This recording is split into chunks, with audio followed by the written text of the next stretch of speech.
பேராசிரியர் பழனியை தெரியும், ஏகாம்பரம் சார் தெரியும். பாண்டியெல்லாம் ஒரு சென்டிமெண்டாக இருக்க மாட்டாரு, எவ்வளோ எமோஷனல் ஆக மாட்டாரு இருக்குமே. இன்னைக்கு ஆகிட்டு ஆச்சரியமாக இருக்குது. அவ்வளோ சீக்கிரம் ஆகிற ஆள் கிடையாது, அவர் ஆக்கவும் முடியாது. தெரியல ஏன் அப்படி எடுத்தாரு, என்ன அப்படி ஆக்சிடென்ட் நீங்கள் ஒன்று.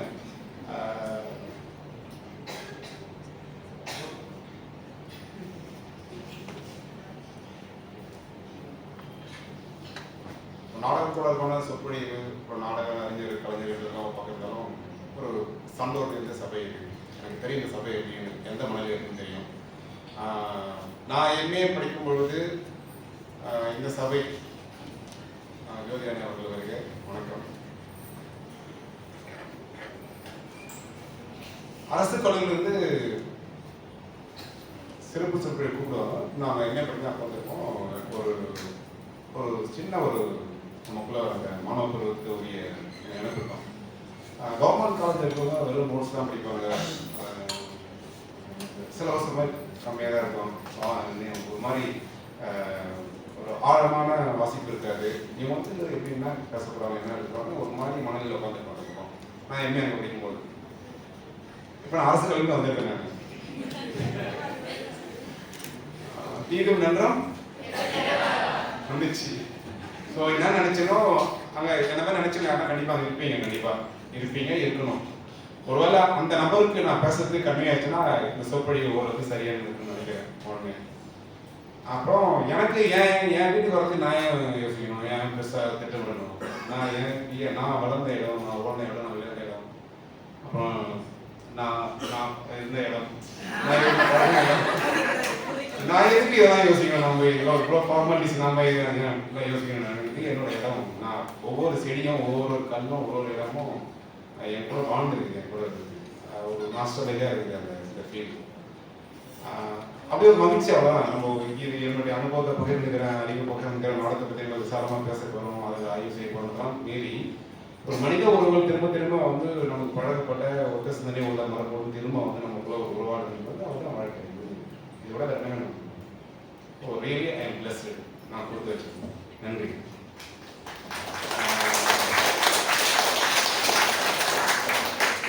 நிஜமா நான் சீரியஸாக பேசக்கூடாதுன்னு நினைச்சேன். ஆனால் யார் சீரியஸாக பேசக்கூடாதுன்னு அவர் அதை ஆரம்பிச்சிட்டாரு. ஸோ அந்த ட்ராக் நம்ம கொஞ்சம் வெளியே வந்தோம் கண்டிப்பாக. ஏன்னா அவரால் முடியாது. ஏன்னா எப்பவுமே வந்து நமக்கு ஏற்படுற வழியை விட நமக்கு ஏற்படுற நம்மளுடைய நண்பருக்கு ஏற்படுற வழி தான் ரொம்ப பெருசு. ஏன்னா அவங்க தாங்கிடுவோம், நம்மளால் தாங்கிக்க முடியாது. ஸோ அதுதான் ரியாக்ட் பண்ணாரு. அவங்க அது தெரியும், உங்களுக்கே தெரியும்.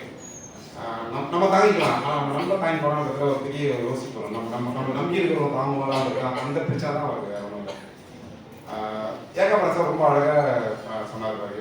எங்கள் ரெண்டு பேரும் அழகாக லிங்க் பண்ணிவிடுவாரு. அவ்வளோ பிறந்தாங்க நான் என்கிட்ட வழக்கமே அவ்வளோ அங்கே வாங்கி சொல்லிடாரு. நல்லா இருக்குது. இந்த சூழ்நிலை ரொம்ப ஆரோக்கியமாக இருக்குது. நம்ம அதை சாப்பிடும்போது, அப்புறம் வந்து அவரை பார்க்கும்பொழுது அவ்வளோ ஆரோக்கியமாக இந்த சமூகத்தில் எப்படா இந்த நாடு வந்து குடிச்சாராச்சுன்னு நினைக்கிறாங்க. இவ்வளோ ஹெல்த்தியாக எண்ணம் நடக்குது அகாடமியில். ஆனால் பார்த்தா சொசைட்டியாக போய் பார்க்கும்போது அவ்வளோ அகல பாடகத்தில் இறங்கி இருக்குது. ஓகே, அந்த அந்த அந்த அரசியோடு சேர்ந்து தான் நம்ம இந்த சமூக மாற்றத்துக்கான அரங்கிற தலைப்பை இப்போ கொஞ்சம் பேசலாம். கண்டிப்பாக என்னுடைய உரையை வந்து அதிகபட்சம் 20 நிமிடம், அப்புறம் ஒரு 20 நிமிடம் கலந்துரையாடல், ஒரு 10 நிமிடம் நம்மளுக்குள்ள பரிமாற்றம், அவ்வளோதான் இந்த திட்டம். அதிகபட்சம் நான் 20-25 நிமிடத்துக்குள்ள முடிச்சிடறேன். பாடக்கூடாது அவ்வளோ போர் அடிச்சு சொன்னால் யாரும் கைப்பிடலாம். நம்ம சுதந்திரம் இருக்கிறது என்னோட ஜூனியர், எல்லாம் ஜூனியர் தானே. நீங்களாம் நமக்கு சீனியர் வளர்த்துறாலுமே பைசாட்டாலுமே எனக்கு ஜூனியர், நான் சீனியர் தானே.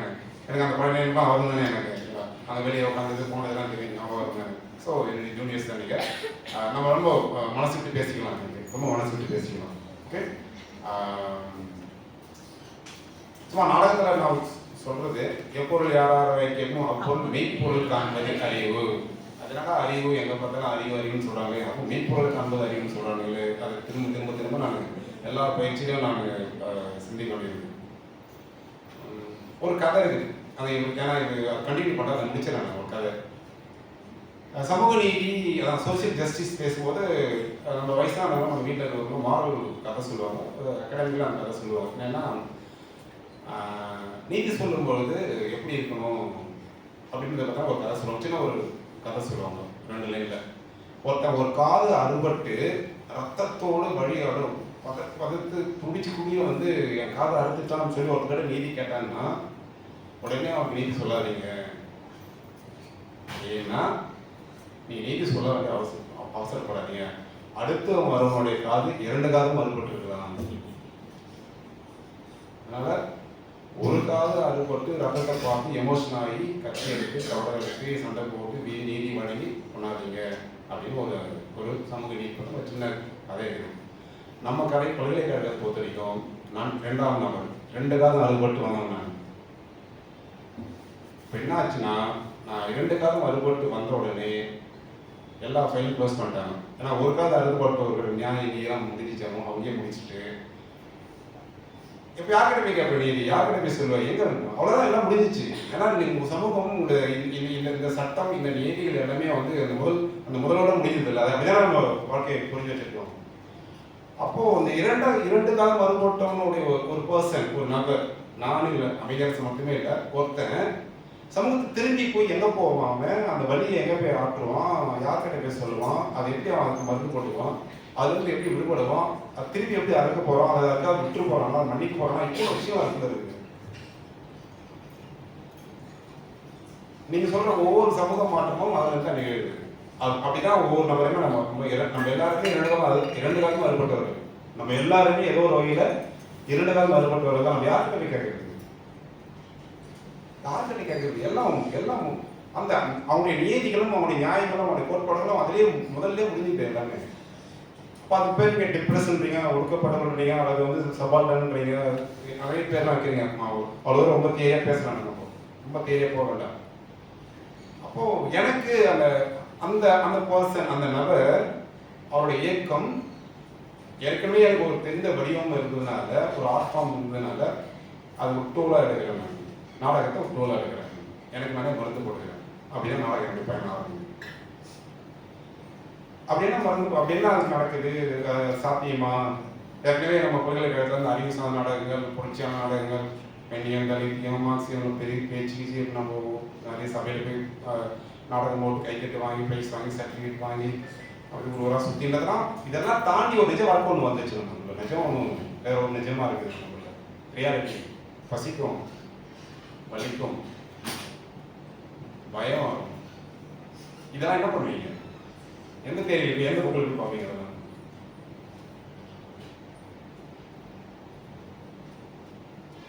அப்போ ஏற்கனவே நம்ம முன்னோர்கள் நிறைய நம்ம ஏற்றி வச்சிருக்காங்க. நிறைய நமக்கு நீங்க சொல்ற என்ன சொல்றது உங்களை அது புரியும். இந்த வரலாற்றை கொஞ்சம் திரும்பி பார்த்தா தெரியும். நீங்க உங்களை என்னன்னா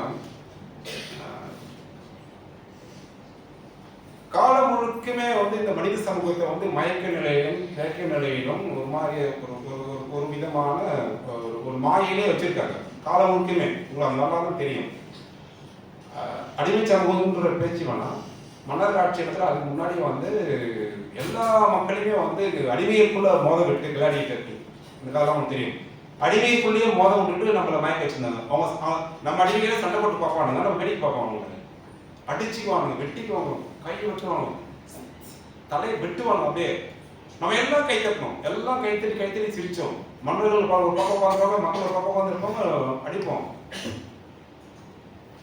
எங்கேயுமே நம்ம அடிமை 2 பேர், நம்ம அடிமை 2 பேர் தலையை உள்ளப்பட்டாலும் நமக்கு தான் அதை எழுப்பி எங்கேயுமே நம்ம நினைக்கிறோம். நம்ம சிரிச்சுனே இருக்கிறோம். இப்ப சிரிக்கிற மாதிரி சிரிச்சுனே இருக்கிறோம். நம்ம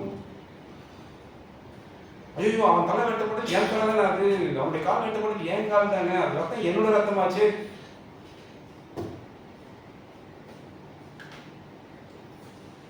அப்போ என்ன இது? அது மட்டுமே இல்லை, அவ்வளோ இதுதான் நம்மளுடைய வரலாறு. நமக்குள்ளவே இதுதான் இந்த மனித சமூகம் முழுக்கமே வந்து இந்த மோதல்களும் இந்த விதமான மயக்கங்கள் இருந்ததுனால தான் எவ்வளவு தூரம் படிச்சுமே எவ்வளவு தூரம் வளர்ந்துமே வந்து மறுபடியும் வந்து இப்போ ஒன் கார்டு ஒன் நேஷன் சொல்ற மாதிரி நமக்குள்ள திரும்ப நம்மளை வந்து வாங்க மாதிரி நம்மளை வந்து அழகாக சுற்றிடுறாங்க. இப்போ இன்னைக்கு பாருங்க, அன்னைக்கு வந்து கிளாடியேட்டர் மாதிரி ஆளுங்களை நம்மளுக்குள்ள அடிக்க வச்சு நம்மளை மயக்க நிலையில் வச்சுருந்தாங்க. இன்னைக்கு வந்து டிஜிட்டல் வேர்ல்டு, டிஜிட்டல் மீடியா, ஒரு ரீல்ஸ் கண்டென்ட் கிரியேட் பண்ணி ஒரு பார்த்துட்டே போய்க்கிறாங்க. அவ்வளோ கண்டென்ட் வருது. நீங்கள் கேள்விப்பட்டிருப்பீங்க, கூகுளில் போன வாரம் வந்து ஒரு இன்ஸ்ட்ருமெண்ட் இன்ட்ரடியூஸ் பண்ணிக்கிறாங்க. என்ன இன்ஸ்ட்ருமெண்ட்னா ஏஐக்கு அப்புறம் ஒரு அட்வான்ஸ் ஆர்டிஃபிஷியல் இன்டெலிஜென்ஸ் வந்து இப்போ பழசு ஆயிடுச்சு. ஆனால் நம்ம ஊரில் வந்து ஒரு மாதத்துக்கும் பழசு தான் இருக்குது. இப்போ என்ன சொல்கிறாங்கன்னா கூகுளில் கிட்டத்தட்ட இந்த ஹியூமன் எவல்யூஷன் இல்லை, இந்த பரிணாமத்தில் மனிதன் எவ்வளோ நாள் இந்த வேலையை செஞ்சோன்னா அந்த வேலையை வந்து அந்த அந்த அந்த டெக்னாலஜி வித்தின் மினிட்ஸை செய்யுது. அந்த மனித சமூகம் உருவான இவ்வளோ ஆண்டுகள் சேர்ந்த வேலையை இந்த இன்ஸ்ட்ருமெண்ட் வந்து அவ்வளோ பாசம் செய்யுது, சாதிக்கலாம். இது எல்லாமே நடக்குது. உங்களுக்கு புரிய நினைக்கிறேன். மீண்டும் விளையாட்டுகள் அடிச்சு நம்ம தான் நம்ம இதுதான் பண்ணிக்கணும். நீங்கள் ஸ்கூல் ரீல்ஸை கையில் ஸ்பெட் பண்ணும்போது நம்மள எல்லாமே அடிச்சுக்கிட்டு தான் இருக்கு. ஸோ இந்த கான்டெக்ட்ஸை தான் நம்ம சமூகத்தை மாற்றம் பெரிய சிந்திக்க வேண்டிய தேவை இருக்குது. இதான் நம்முடைய கான்டெக்ட், இதான் நம்முடைய சூழல், இதான் யதார்த்தம், இதான் நீங்கள் இருக்கிற யதார்த்தம். சரி, இந்த கான்டெக்ட் ரொம்ப பேசணும்னு நினைக்கிறேன் நம்ம, ஏன்னா 20 நிமிஷம் நம்ம டைம் இருக்குது என் கணக்குப்படி. இப்போ இந்த தலைப்புக்கு சமூக மாற்றத்துக்கான அரங்குக்கே சில கேள்விகள் கேட்க வேண்டியது. என்ன கேள்வின்னா, உங்களுக்கு தெரிஞ்ச பதில் தான் நான் மறுபடியும் ஹிஸ்டரியில் வருவேன். எப்படி என்ன மாதிரி கேள்வினா, இப்போ நம்ம நான் ஏற்கனவே ஒரு செமினார் பேசி கொஞ்சம் பெரிய வாக்குவாதம் நடந்துச்சு. இப்போ நம்ம தமிழ் சமூக நாடக தந்தைன்னு சொல்கிறேன் இல்லையா. அப்போ ஒரு சின்ன ஒரு கேள்வி கேட்டோம். என்ன கேள்வி கேட்டாங்கன்னா, முத்தமிழ் பகுப்பு தானே தமிழ், ஏன் இசை நாடகம். அப்போ நாடகம் என்பது ஏற்கனவே வளர்ந்த ஒரு வடிவம் தான். 1863 பிறந்தது, 1865 63 பிறந்தது, 20ஆம் நூற்றாண்டு. 20 நூற்றாண்டுக்கு பிறகு எப்படி ஒரு நபர் நீ தந்தைன்னு சொல்லலாம் அப்படின்னு ஒரு கேள்வி வருது. 20 நூற்றாண்டுக்கு பிறகு ஒரு நபரை தந்தைன்னு சொல்றாங்க. அதானே நம்ம ஏற்கனவே முத்தமிழ் நாடகன்ற வடிவம் வளர்ந்த வடிவமா இருக்கு தமிழ் சமூகத்தில். பெரிய பாரம்பரிய நாடகம் நமக்கு. அது நாடகன்ற சொல்லோ, கூத்துன்ற சொல்லோ, அது அரங்கன்ற சொல்ல இருக்கும். ஆனால் நாடகன்ற சொல்ல வந்தது. ஏன் வந்து ஒரு 20ஆம் நூற்றாண்டு ஒரு நபருக்கு வந்து நாடக தந்தைன்னு சொல்றோம்? இங்கிருந்தே என்னுடைய ட்ரெடிஷன் ஆரம்பிக்கணும், இந்த நாடக பாரம்பரியத்தை ஆரம்பிக்கணுமா, அல்லது வந்து இது வரைக்கும் இல்லாத ஒரு பெரிய கான்ட்ரிபியூட் பண்ணதால தந்தைன்னு சொல்றோமா? இந்த தந்தைன்ற மரபு வந்து ஏன் சொல்றாங்க? அரசியல் குறிச்சுன்னு கேள்வி கேட்கணும் இல்லையா? இது நிறைய பதில் சொல்றாரு அவரையும், உங்களுக்கு நிறைய பேசிட்டோம். என்ன சொல்றேன்னா, இந்த மாதிரி சின்ன நுணுக்கமான சில கேள்விகளை அரங்கத்தில் கேட்கும் போது தான் நமக்கு வந்து சமூக மட்டத்துக்கான டெக்ஸ்ட்டுக்கு வரணும்னு ஒரு தேவை ஏற்படுது. ஓகே, சமூக மாற்றத்துக்கான என்ன சமூகத்தை மாற்ற போறோமோ, எந்த சமூகத்தை மாற்ற போறோம்? முதல்ல என்னால மாற்ற முடியுமா, அல்லது நம்மளால மாற்ற முடியுமா? அதை நம்ம கிட்ட மாற்றதுக்கு நட்புல இருக்கா நமக்குள்ள? அப்படி எதெல்லாம் இது வரைக்கும் மாற்றிருக்காங்களா? அப்போ நான் மாத்திரம்னா அப்போ என்ன இருக்கிற இந்த அரசியல் அதிகாரம், நீ சொல்ற கான்ஸ்டிடியூஷன், இவ்வளோ ஹைராக இருக்குது, இது எல்லாமே அவர் என்ன பண்ணிக்கிறா? அப்போ நாம தான் அதை மாற்ற போகிறோமா? நம்ம வேலை அந்த வேலையா? இவ்வளோ கேள்விகள் இருக்குது. சரி, ஒரு சின்ன கேள்வி தான் நமக்குள்ள. சமூக மாற்றம்னா எந்த சமூகம் மாறுவோம்? நம்ம யாராவது சொல்லுங்க, அதுக்குள்ளே போய்க்கலாம். எந்த சமூகத்தை மாத்திரம் இப்போ நல்லா தான் இருக்கோம் நம்ம எல்லாமே.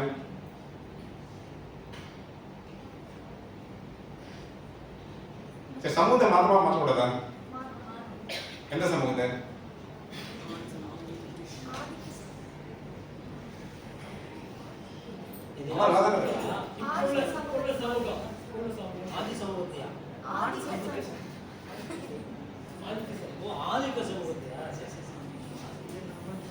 நம்மள எங்க ஆளுங்கிறோம்? நம்ம யாரும் ஆளுங்கிறாங்க? நம்மள என்ன ஆகுதுன்னா, நீங்க டெமோக்ராட்டிக் கண்ட்ரி தானே இருக்கிறீங்க, நீங்க ஜனநாயகமான ஒரு நாட்டை தானே வாழ்ந்துக்கிறீங்க. நீங்க வந்து முடியாட்சியில் இல்லை, குடியாட்சியில் இருக்கிறீங்க. நீங்க ஜாலியாக நல்லா இருக்கிறீங்க. அப்படிதானே நீங்க அப்படிதான் இருக்கீங்க. நம்ம வந்து மன்னராட்சியில் இல்லை, நம்ம வந்து ஒரு ஒரு சுதந்திரமான நாட்டில் வாழ்ந்துக்கிறோம். அது பேர் தான் வந்து டெமோக்ராட்டிக் கண்ட்ரி. அதான் அப்படிதான் இருக்கு. கான்ஸ்டியூஷன் அதெல்லாம் சொல்லுங்க. நமக்கு 47 சுதந்திரம் ஆகிடுங்க, 50 ரிப்பப்ளிக் அனௌன்ஸ் பண்றீங்க, அப்புறம் எல்லாம் கான்ஸ்டியூஷன் டெவலப் பண்ணுறீங்க, எல்லாம் அப்படிதான் ஃபங்க்ஷன் ஆகுது. மனெல்லாம் அடிச்சு தூக்கி போட்டு மறுபடியும் அந்த அம்பேத்கர் ஐபிஎஸ் உட்கார்றது, அதுதான் நம்மளுக்கு ரூல் பண்ணுது. அப்படிதான் நம்ம வாழ்ந்துக்கிறோம். எழுத்து சுதந்திரம், பேச்சு சுதந்திரம் இருக்குது, தனி மனித சுதந்திரம் இருக்குது, எல்லாம் அது பேர் தானே டெமோக்ராட்டிக் கண்ட்ரி. அதானே? அப்படின்னா நம்ம மாற்றம் தேவைப்படுது.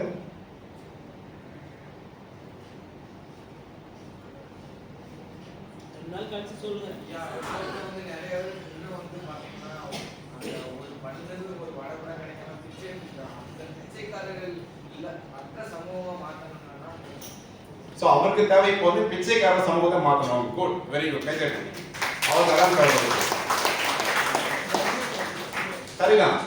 ஆமா, தனி ஒருவனுக்கு உணவு. சரி, வேற அவருக்கு தோணுது. சரிதான், குட். அதனால சரியான பார்வை தான். அவருக்கு தான் அவர் தான் மாற்ற வேண்டியது. வேற எந்த சமூகத்தை மாற்ற வேண்டியது இருக்கா?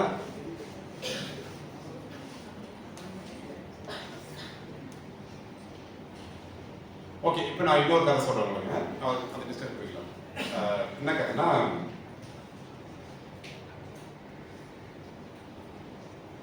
அரங்கமை என்பது ஒரு சமூகத்தை நிவாரணப்படுத்தி நம்பிட்டோம். செக்ரட்டரிஸ் தெரப்பி அப்படின்ற தெரிய ரொம்ப ஸ்ட்ராங்காக நம்பிட்டோம். எங்கள் மரியாதை சீனியர்கள் நம்ப வச்சுட்டாங்க.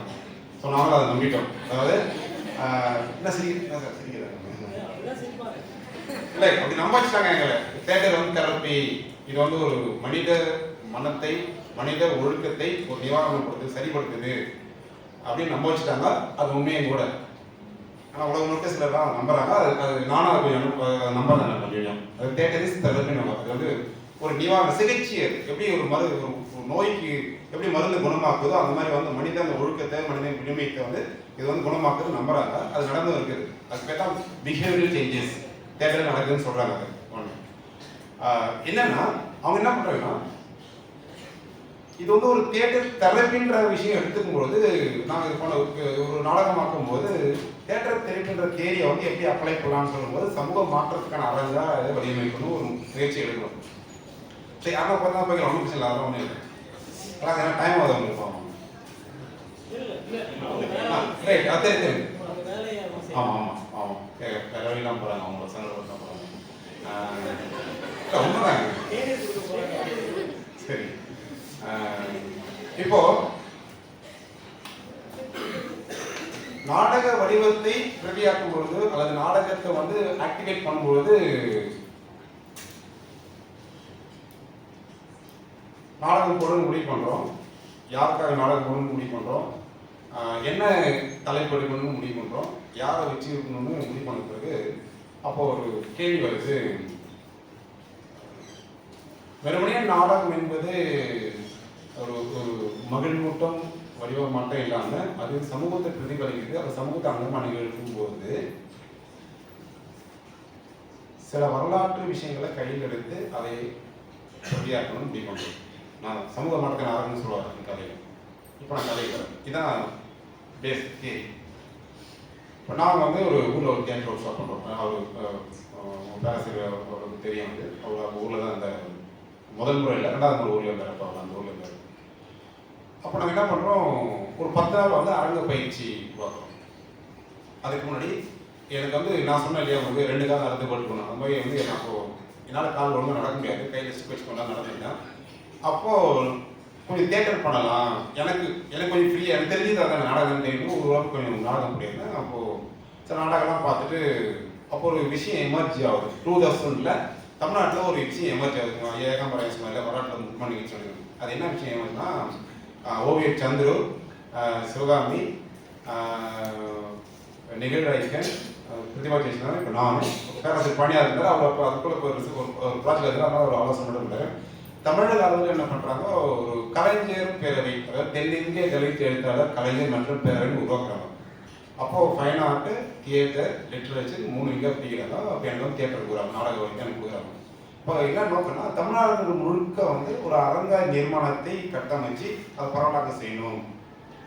ஒரு விதமான யூனிக்கான ஒரு ஃபார்மை கொண்டு போயிட்டு மக்கள்கிட்ட பரவலாக்கம் பண்ணணும், கண்டென்ட் வைஸாக பண்ணணும் அப்படின்னு ஒரு போட்டு அதை கொஞ்சம் நாடகங்கள் ஆக்டிவாக இருந்த அப்போ ஆக்டிவாக இருந்தவங்களாம் போட்டு ஒரு ஒர்க் ஷாப் கண்டக்ட் பண்ணுறோம். அந்த ஒர்க் ஷாப் வந்து சென்னையில் தான் நடக்குது. சென்னையில் ஒரு 10 நாள் ஒர்க் ஷாப். நான் தான் அதை ஒர்க் ஷாப் கண்டக்ட் பண்ணுறேன். இப்போ வெளியிட்டு பயிற்சியெல்லாம் வராங்க, கேஜி மனுஷன் வராரு, இப்போ அதேமாதிரி ஜோதிரானவங்களும் அதை வந்துருக்காங்க. இப்போ நிறைய கொண்டு இருக்காங்க. அது நான் ஒர்க் ஷாப் ஆர்கனைஸராக இருக்கிறேன். அப்போது ஒரு பிரச்சனை வருது. என்னென்னா, ஏற்கனவே அந்த பிரச்சனை பேராசிரியர் பண்ணிதான் தெரியும். ஒரு ஃபார்ம் வந்து எல்லாருக்கும் ஃபார்மாக மாறாது. ஏன்னா எனக்கு ஒரு ஏன்னா நம்ம எல்லாமே ஒருங்கிணைந்த சமூகம் தானே. எல்லாமே தனித்தனி சமூகங்களாக இருந்தாலும் நான் ஒருங்கிணைந்த சமூகம் வரும். நீங்கள் சொல்கிற மாதிரி இப்போ எப்படி மாகாணங்களாக மாறும் போது அதே மாதிரி எப்படி ஒன்றியமாக மாறுதோ அந்த மாதிரி தமிழ்நாட்டுக்குள்ளேயே வேற வேற கல்ச்சர், வேற வேற பிஹேவியர் தான் எல்லாமே. அப்போ என்ன பிரச்சனை வந்துன்னா, அப்போது ஒரு ஃபார்ம் வந்து ஒரு நாடகம் ஒரு ஊரில் படம் ஒரு ஊர் பிடிக்காது. அந்த நாடகம் ஒரு ஊரில் ரொம்ப கொண்டாடுவாங்க ஒரு பாட்டுக்கு. இன்னொரு ஊரில் நாடகம் என்னன்னு தெரிய மாட்டாங்க, போர் அடிச்சுது அவங்களுக்கு. அப்போ ஒரு முடிவு பண்ணுறோம், ஒரு ஒரு ஃபார்ம், ஒரு வடிவம் வந்து எல்லாருக்கும் வடிவமாக இருக்க முடியாது. ஏற்கனவே ப்ரூவ் பண்ண தேதி தான், எனக்கு எனக்கு அப்போ புரியல. இப்போ நாங்கள் நடைமுறையில் பண்ணும்போது ஒரு வடிவம் வந்து எல்லாரும் சரி பண்ண முடியாது. சினிமா கிடையாது. நீங்கள் வந்து லப்பர் பந்தோ அல்லது லக்கி பாஸ்கரோ அல்லது நீ சொல்கிற எந்த படமோ எல்லாரையும் எப்படி அட்ராக்ட் பண்ணுற மாதிரி அது எமோஷனல் கிரியேட் பண்ணுறதுனால அது பண்ணுது. நாடகத்தில் அப்படி பண்ண முடியாது, ஏன்னா அது நேரடி பரிமாற்றம் உங்களுக்குள்ள, அதனால் பண்ண முடியாது. அப்போ நான் முடிவு பண்ணுறோம், ஒரு ஃபார்ம், நான் சொல்கிற ஃபார்ம்ன்ற சென்ஸ், இந்த வடிவம் உங்களுக்கு புரிய நினைக்கிறேன். வடிவம் என்பது வெறுமனே பார்க்கறது மட்டுமே கிடையாது. வடிவம் என்பது சொல்கிற அந்த தியேட்டர் எலமெண்ட்டுடைய பணுவல், நடிகர், ஒப்பனை, இசை, பார்வையாளர், அந்த இடம் எல்லாம் சேர்ந்தது தான் அந்த ஃபார்ம், எல்லாமே சேர்ந்தது.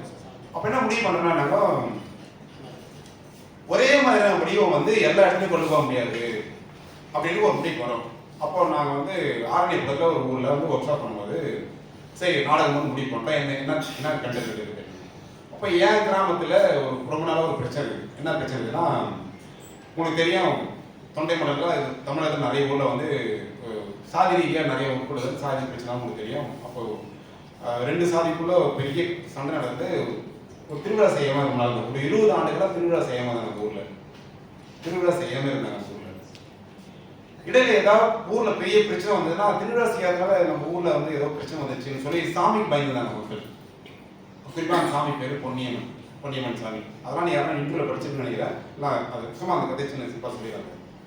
அப்புறம் என்ன பண்ணோம், அந்த ஒரு கிராமமே ஒரு 5000 மக்கள் வாழ்க்கை ஒரு கிராமமே ஒரு சாமிக்கு நம்ம எதுவுமே செய்யாம இருக்கோம். அதனால தான் அந்த ஊர்ல நிறைய மழை வர மாட்டேங்குது, நிறைய பேர் ஒழுங்காக படிக்க மாட்டாங்க, நல்லது நடக்க மாட்டேங்குது. அதுக்குள்ளேயே ஒரு நம்பிக்கையில உள்ள ஊறி இருந்தாங்க.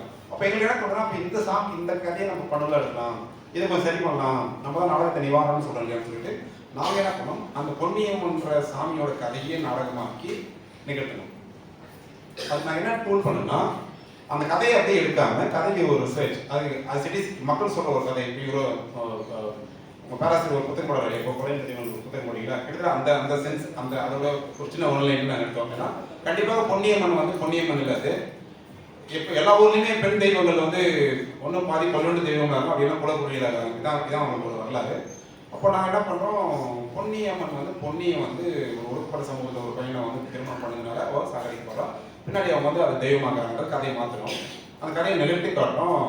நிகழ்த்தி காட்டும்போது நாங்கள் அந்த வடிவத்துக்குள்ள ஒரு கவர்மெண்ட் என்னன்னா, அந்த பகுதி மக்களுக்கான கலை வடிவம், அந்த பகுதி மக்களுக்கான எமோஷன், அவங்களுக்கான சொலவடிகள், அந்த பழமொழிகள், அவங்களுடைய பிஹேவியரல் பாடி லாங்குவேஜஸ், இதை மட்டுமே இந்த ஃபார்முகளை கொடுக்கலாம் அப்படின்னு சொல்லிட்டு முடிவு பண்ணுறோம். அதை பண்ணுறோம். நீங்கள் நாடகம் போடுறோம், நாடகம் போட்டு 10 நிமிஷத்துல அந்த ஊரில் குறைஞ்ச ஒரு 50 பேருக்கு சாமி வந்துச்சு நாடகத்தில். அப்படியே ஆறாங்க. அதில் ஒரு 4 பேர் பொன்னியம்மன் சாமியாக வந்துச்சு, ஒரு 4 பேர் வந்து பொன்னியம்மனுக்கு எதிரான சாமி வந்துச்சு, ஒரு 50 பேர் ஒரு நாடகத்தில் சாமி என்ன அப்படின்னு நினச்சி பாருங்க நீங்கள். அப்போ நாங்கள் என்ன பண்ணோம், ஏற்கனவே கொஞ்சம் நாடகம் அனுபவம் இருந்ததுனால இப்படி ஒரு சாமி வந்தால் சாமி கிட்ட அப்படியே ரியாக்ட் பண்ணணும். நம்மளும் சாமியிட போய் நம்மளும் சாமி கூட ஆடி சாமி கிட்ட சாமியாக வரப்போ சப்கான்சியஸ் இல்லை அவங்களுக்கு, அந்த ஊரை பற்றின கதை, அந்த தெய்வத்தை பற்றின கதை, அவங்களுடைய ஒழுங்குமுறைகள், அவங்களுடைய எமோஷன்ஸ் இருக்கு இல்லையா, அதை வெளியெடுக்கணும். இல்லை முதல்ல திட்டமிட்டுருந்தோம், பயிற்சியில் பண்ணியிருந்தோம். அப்போ நாங்களுமே கையில் வேப்பெல்லாம் எடுத்துன்னு கூட ஆடி என்ன பண்ணலாம் ஆத்தா வா வா. அப்போ ஒரு 50 பேரை மேலே ஏற்றிட்டோம், ஸ்டேஜ் ஏற்றிட்டோம். எல்லாம் ஆடுறாங்க நாடகத்தில், மக்கள் இருக்கிறாங்க நாடகத்தில், நல்லா கவனிங்க. அப்போ சரி என்ன பண்ணலாம் சொல்லுங்க. சரி சாமி வந்துட்டேன், நான் என்ன பண்ணணும், ஏன் நான் கேட்குறோம், நான் தான் அதை இயக்குனேன், நான் கேட்குறேன். நானும் கை துண்டுலாம் கட்டி போய் அத்தா சரி வந்துட்டீங்க, நான் என்ன பண்ண சொல்லு. நீ ஏன்டா எனக்கு பொங்கல் வைக்கல, பொன்னியம்மன் திருவிழா செய்யல இல்லையா, அதான் பிரச்சனை. ஊரில் பிரச்சனையா தான் பொன்னியம்மன் சாமியாக வந்து ஒரு அம்மா என்ன சொல்லுது, நீ ஏன் எனக்கு பொங்கல் வைக்கல, ஏன் எனக்கு திருவிழா செய்யலை, அதனால தான் நான் உன் மேலே கோபமாகிறேன்னு நாங்கள். அப்புறம் சரி பொங்கல் வச்சிடலாம் அக்கா, அந்த வருஷம் இந்த ஊரில் மழைலாம் வர வச்சிரு, எங்கெல்லாம் ஒன்றா ஆக்கிடு, 2 ஜாதியும் ஒன்றா ஆக்கிடு. அது மட்டும் முடியாதா அப்படின்னு எவ்வளோ கவனம் பாருங்க. சாமி ஆடி இருக்குது, கையில் வேப்பில் வச்சுது, வேப்பில் வாயில சாப்பிட்னு இருக்குது, அதெல்லாம் தெரியும் உங்களுக்கு. சரி ஆட்டா மழை வர வச்சிடாக்கான்னு சொல்ல மழை வர வச்சிடறான். சரி அதே அப்படியே எங்களையும் எங்கள் 2 பேரும் ஒன்றாக்கலாம். அது முடியாதா, அது முடியாதா. ஸோ இது நான் சொல்கிறேன், சமூக மாற்றத்தை யாரை பற்றி நான் சிந்திக்கிறேன் இல்லையா. அப்போ நாங்கள் என்ன பண்ணுறோம், ஏற்கனவே திட்டம் நாங்கள் அரங்கத்தில் வந்து நாங்கள் கலைஞர் இல்லை, அங்கே வந்து சோசியல் ரிஃபார்மராக மாறுறோம். பெரிய லெவலில் இல்லை, அந்த அந்த கிராமத்துக்கு அந்த கணக்குழுதில். அப்போ என்ன திட்டமிட்டு என்ன பண்ணோம்னா, அதெல்லாம் பண்ண முடியாது, மாற்றிடலாம், நம்மளால முடியும், நீங்கள் மனசு வச்சா முடியும், தாயை எப்படி தான் பழைக்கிறோம், அதே நம்மளால முடியாது, நீ மனசு வச்சா முடியாது, அவங்க ஐஸ் வைக்கிறோம். சரி சரி அப்படின்றாங்க. சாமி அடியில் இருக்காங்க. அப்போ சாப்பிட்றோம். அப்போ நாங்கள் என்ன பண்ணோம், இந்த எமோஷனை குறைக்காம பொன்னியம்மன் திருவிழா என்னென்ன இசைகள் பயன்படுத்தப்போ அத்தனை இசைகள் வந்து நாங்கள் வர வச்சிருந்தோம். எங்கள் வர வச்சிருந்தோம் திட்டப்பட்டு முன்னாடியே. பம்பை, உடுக்க, மேளம் எல்லாத்தையும் வச்சிருந்தோம். வந்தோம்னா அடிச்சாங்க பாரு, ஊரே என்ன ஆடிச்சு அப்படியே. அப்போ ஆட்டோமேட்டிக் நீங்க சொல்ற people theatre, participant theatre, musical theatre எல்லா தேரியும் அங்கே நடக்குது உங்களுக்கு. நான் அதான் அப்படின்னா அந்த தேர்லாம் அதுக்கு பேர் வச்சுக்கிறேன். இப்போ என்ன நடந்ததுன்னா, பொன்னியம்மன் சிலை ஸ்டேஜில் அந்த சாமியை சிலையா வச்சிருக்கோம். பம்பை கொடுக்க அடிக்க அந்த சிலையை வந்து அந்த சிலை வந்து ஒரு பொண்ணு நடிப்பா. யாரும் இல்லாமல் உமாதேவி ஒரு பொண்ணு பாட்டுலாம் எழுதுவாங்க. அந்த பொண்ணு தான் அந்த இது நடிச்சுட்டு அதுதான் நடிச்சு நினைக்கிறேன். பார்த்துருப்பாரு. உமாதேவி ஒரு பொண்ணு பாட்டுலாம் எழுதுறாங்க பாருங்க சினிமா. அவங்க தான் அந்த இதுவாக நடிச்சாங்க. இங்கே தான் படித்தாங்க அவங்க இலக்கியத்துறையில். அப்போ சிலையே வந்து மக்கள்கிட்ட அழுது, சாமியா வந்து என்ன வந்து சாகடிக்கல, இது நான் வந்து சாமியாகல, என்ன சாகடிச்சுட்டு சாமி ஆக்கிட்டானுங்க, உங்களுக்கு இந்த அறிவு கூட இல்லையாடா உங்களுக்கு அப்படின்னு சொல்லி அழும். அந்த மக்களை பிடிச்சி அழுகும். அப்புறம் அந்த பொன்னியம்மன் பேரெல்லாம் ஒரு கதாநாயகன் கேரக்டர் இல்லையா, அவனை போய் கட்டி பிடிச்சி அழும் அந்த சாமி போய். கதாநாயகன் அதாவது ஆன பண்ண ஒன்று சரம் நாங்கள் பண்ண கூப்பிட்டு அந்த சின்ன வயசுல நான் ஒன்றா சேர்த்துறோம் நாங்கள். ஸோ எங்கள் பிரச்சனைனா அப்போ ஒன்றா சேர்க்கறது, நான் ஒன்றா சேர்க்குற நாடகத்தில். அப்போது சாதியை பொறுமையோட மண்மூர்த்தி எதையும் உங்களால் ஒன்றா சேர்க்க உடம்பு கட்டுத்தீங்க. ஒரு 200-300 ஆண்டுகள் கழிச்சு நாங்கள் அதை ஒன்றா சேர்க்குறோம் அப்படின்னு கதையில் சும்மா சொன்னா அப்படி பண்ணிக்கூடாது. ஆனால் எனக்கு அப்படி தோணிச்சு எனக்கு அப்போ நான் அந்த பொண்ணை இப்போ சாமியை போய் அந்த கதாநாயகன் போய் கட்டி பிடிச்சி அழும். ஸோ எல்லா மக்களும் அழுதாங்க. அப்பெல்லாம் பாரு ஒரு 2 பேரும் ஒன்றா சேர்ந்துட்டாங்க. நடக்குது, இதெல்லாம் நடந்தது நடக்குது.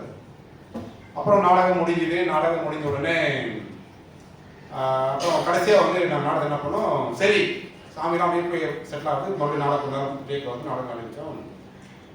ஒரு விதூஷணன் பாத்திரம் வந்து என்ன பண்ணலாம், சாமி வந்துச்சு, இந்த பொண்ணு என்ன பண்ணலாம், ஒன்றும் செய்யற ஊர் மக்கள் என்ன சொன்னாங்கன்னா, அப்போதான் அந்த பொண்ணு நம்ம ஊருக்கு வர முடியல இல்லையா, இப்போ நம்ம சாமி நம்ம ஊர் கூட்டு வந்துடலான்னு அந்த சாமி அந்த பொண்ணு அப்படி ஊர் மக்கள் கூட்டு வந்து முடிக்கணும். நல்லா கவனிக்கணும். இது நாடகம் முடிஞ்சது அப்படியே தட்டினாங்கன்னா நாடகம் முடிஞ்சு முடிச்சு 2 நாள் 3 நாள் ஊர்ல என்ன பேச்சுன்னா, பொன்னியம்மனை பத்தி ஏற்கனவே இருந்த கதை உண்மையா, நம்ம பசங்க சொன்ன கதை உண்மையான்னு ஒரு பெரிய டிஸ்கஷன். பொன்னியம்மன் நிஜமே சாமியா அல்லது சாகடிக்கப்பட்ட சாமியான்னு 10 மக்கள் பேச ஆரம்பிச்சாங்க. இது வரைக்கும் அந்த டிஸ்கஷன் அந்த ஊர்ல இல்லை. நாங்கள் புது ஒரு டிஸ்கோர்ஸை உருவாக்குறாங்க. என்ன டிஸ்கோர்ஸ்னா, ஏற்கனவே சொல்லப்பட்ட கதை உண்மையா, நம்ம பசங்க சொன்ன கதை உண்மையா, நாற்று நடும்போது கதை எடுக்கும்போது வெளியே போகும்போது நிறைய பேசிக்கிறாங்க. இது ஒரு பக்கம். சரி அப்படியே போச்சுங்களா. அந்த ஆண்டு ஆடி மாதம் பொன்னியம்மனுக்கு பொங்கல் வைப்பாங்க. நான் இதை எதிர்பார்க்கவே இல்லை. மறுபடியும் நம்ம இன்னொரு மாட்டிக்கணும். அந்த எந்த ஊரில் நாடகம் நடத்தணுமோ அந்த ஊரில் மக்கள் 20 ஆண்டு கழிச்சு வழக்கமாக பொன்னியம்மன் கோயிலே இன்னொரு பக்கத்தில் இருக்கும், அங்கே பொங்கல் வைக்காம இன்னும் ஊர் பக்கமே பொங்கல் வச்சுட்டாங்க. ஏன்னா இதான் நம்ம பசங்க சாமி நம்ம ஊர் கூட்டு வந்தாங்களா, நம்ம ஊரில் இருந்தது பொங்கலுக்கே வச்சுட்டாங்க. நாடகத்தையும் வாழ்க்கையிலேயே லீட் பண்ணிட்டாங்க. அது நம்ம ஊர் நம்ம பசங்க நாடகம் போட்டு சாமி இங்கே கொண்டு வந்துட்டாங்க இல்லையா, அப்போ இங்கேயே பொங்கல் வச்சுக்கோங்க. பொங்கல் வச்சாங்க, மக்களே கண்டிப்பாக பொங்கல் வச்சாங்க. ஒரு நாடகத்தை இவ்வளவு தூரம் பண்ண முடியுது, இதுதான் சமூக மாற்றத்தை நாங்கள் நம்பணும். சமூக மாற்றத்தை ஒரு டூலை எடுக்கும்போது நீ அறிவுபூர்வமாக இருக்கணும், அரசியல் தெளிவு இருக்கணும், கலைப்பூர்வமாக இருக்கணும், ஆழ்ந்து சிந்திக்கணும், அதுக்கும் உண்மையாக இருக்கணும். இதனால தான் சமூக மாற்றம் நாங்கள் இருக்கிறோம். நன்றி. நம்ம எதனா பேசுகிறோம்.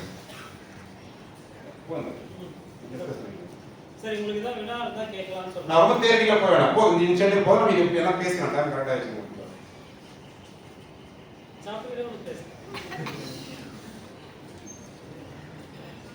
நான் நடந்த சினிமாட்டிக்கல்ல நடந்ததில்ல, நிஜம் நிஜம் நிஜம் நான் பண்ண என் ஊர்ல இருக்கு. அதுக்கப்புறம் ஊர்ல வந்து பாதிக்கப்பட்டவங்க என்ன சண்டையெல்லாம் வந்தாங்க, எப்படி நீ கதையை மாத்திர, எப்படி மாத்திர, நீ படிச்சுட்ட பெரியவனா, அது நடந்து அது பெரிய ஒரு கேஸ் கூட, அது பெரிய ப்ராசஸ். அது நான் நிறைய ட்ரிம் பண்ணிட்டேன், நிறைய இடையில உங்களுக்கு நிறைய ட்ரிம் பண்ணேன். இந்த சபையில் சிலா சொல்ல முடியாதுன்னா, இது நமக்கு நிர்வாகம், பல்கலைக்கழகம், நம்ம எல்லாரும் பொது தளத்தில் தான் நம்ம எவ்வளோ ஆசைப்படுறோம். எல்லாரும் அன்போடும் உன்னோட வாழணும்னு நினைக்கிறோம். அது மாதிரி அரசியல் தான் பண்ணிக்கிறோம். அதனால் இப்போ அதெல்லாம் தேவை. இப்போ நம்மளுடைய அரசியல் நிலைப்புலாம் மாறிச்சு தானே. நம்ம எல்லாருமே அரசியல் பண்ணிக்கிறோம். நம்ம எல்லா நாளும் அரசியல் பண்ணிக்கிறோம். எல்லாமே நம்மளுடைய அரசியல் என்பதே ஒன் சைடு இல்லை, ஒற்றை சார்பு கிடையாது அரசியல். நம்ம அரசியல் இருந்தாலும் எல்லாரும் சேர்ந்து வாழ்வதற்கான அரசியல் நோக்கி தான் நம்ம பயணிக்கிறோம். எல்லாரும் சேர்ந்து பயணப்படம் தான் பயணிக்கிறோம். எல்லா கலைகளும் கலைந்து. ஸோ அதான் நம்முடைய நிலைப்பாடு முறை. அதனால தான் ரொம்ப ஷார்ட்டாக முடிச்சு. இப்போ அந்த தெளிவு வந்துருக்கு உங்களுக்கு இந்த வயசுக்கு. உங்கள் அனைவரும் குடும்பம் வந்துருன்னு நினைக்கிறேன். ஏன்னா நீங்கள் ரொம்ப அட்வான்ஸாக தான் இருக்கீங்க. எங்களுக்கு நீங்கள் உங்கள் வயசுல எங்களுக்கு அது வரல, ஆனால் இப்போ அது கிடைச்சிருக்கு எங்களுக்கு. இது அரசியல் போய் எல்லாருக்கும் அரசியல் தான். அது யாரோ ஒருத்தர் புறந்தளிட்டு அரசியல் அது கிடையாது. பெண்கள் கோச்சிக்கூடாது. இப்போ பெண்ணி அரசியல் என்பது உண்மையாக பெண்களுக்கான அரசியல் கூட கிடையாது. அது எல்லாருக்கும் அரசியல் தான். பெண்கள் சுதந்திரமாக தான் நீ சுதந்திரமாக இருக்க முடியும். ஆனால் தான் பெண் அரசியல். பெண்கள்லாம் பெண்கள் மட்டும் பண்ணுறது பெண்கள் அரசியல் இருக்குது. அது எல்லாருக்கும் அரசியல் தான். அது பெண்ணிய விடுதலாக இருக்கட்டும், அது தலித்துடைய இருக்கட்டும், அரணையுடைய இருக்கட்டும், குழந்தைகளாக இருக்கட்டும், அது மார்க்சியமாக இருக்கட்டும், வர்க்கம் மக்கள் இனமாக இருக்கட்டும், ரேஸாக இருக்கட்டும், எதுவாக இருக்கட்டும், அதுதான் பொதுவான வழி தான். நம்ம அப்படிதான் புரிஞ்சு வச்சுக்கணும் அரசியல். நம்ம அரசியல் என்றோம் அந்த மாதிரி அரசியல் நோக்கி தான் பயணிக்கணும். நம்முடைய பயணமும் அதை நோக்கி தான் இருக்கணும். அப்படியா நான் நம்ப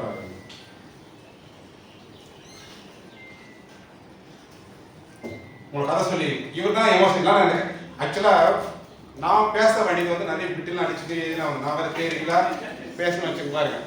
கொஞ்சம் தேரில போனேன். இவர் தான் வந்து என்ன டைவர்ட் மடை மாற்றாரு. என் திசை அந்த நதியின் திசையும் போக்கியே மாற்றிட்டாரு. பரவாயில்ல, நல்லா தான் இருந்தது. எனக்கு தான் இவால்வ் பண்ணாங்க. சரி, கேள்விகள் ஏதாவது இல்லை, அவர் வந்து வெளியில கேட்கலாம் சொன்னா நீங்கள் வெளியிலையும் கேட்கலாம், ஒன்றும் பிரச்சனை இல்லை. அது வார்த்தையாக தானே எது சொன்னீங்க ஒத்துக்குங்க அப்படின்னு பதவி சீனியர் வேறு. ஏதாவது பொதுவாக ஏதாவது பேசலாம். டைம் முடிஞ்சு தானே, டைம் முடிஞ்சு தானே இருக்குது, பேசலாம். அப்புறம் கூட பேசும்போது கூட பேசலாம். அப்படியே நான் பேசுறது புரிஞ்சுதா? முதல்ல புரிஞ்சுதா நான் பேசுறது? தலைப்பு புரிஞ்சுதா? குட். ஆமா,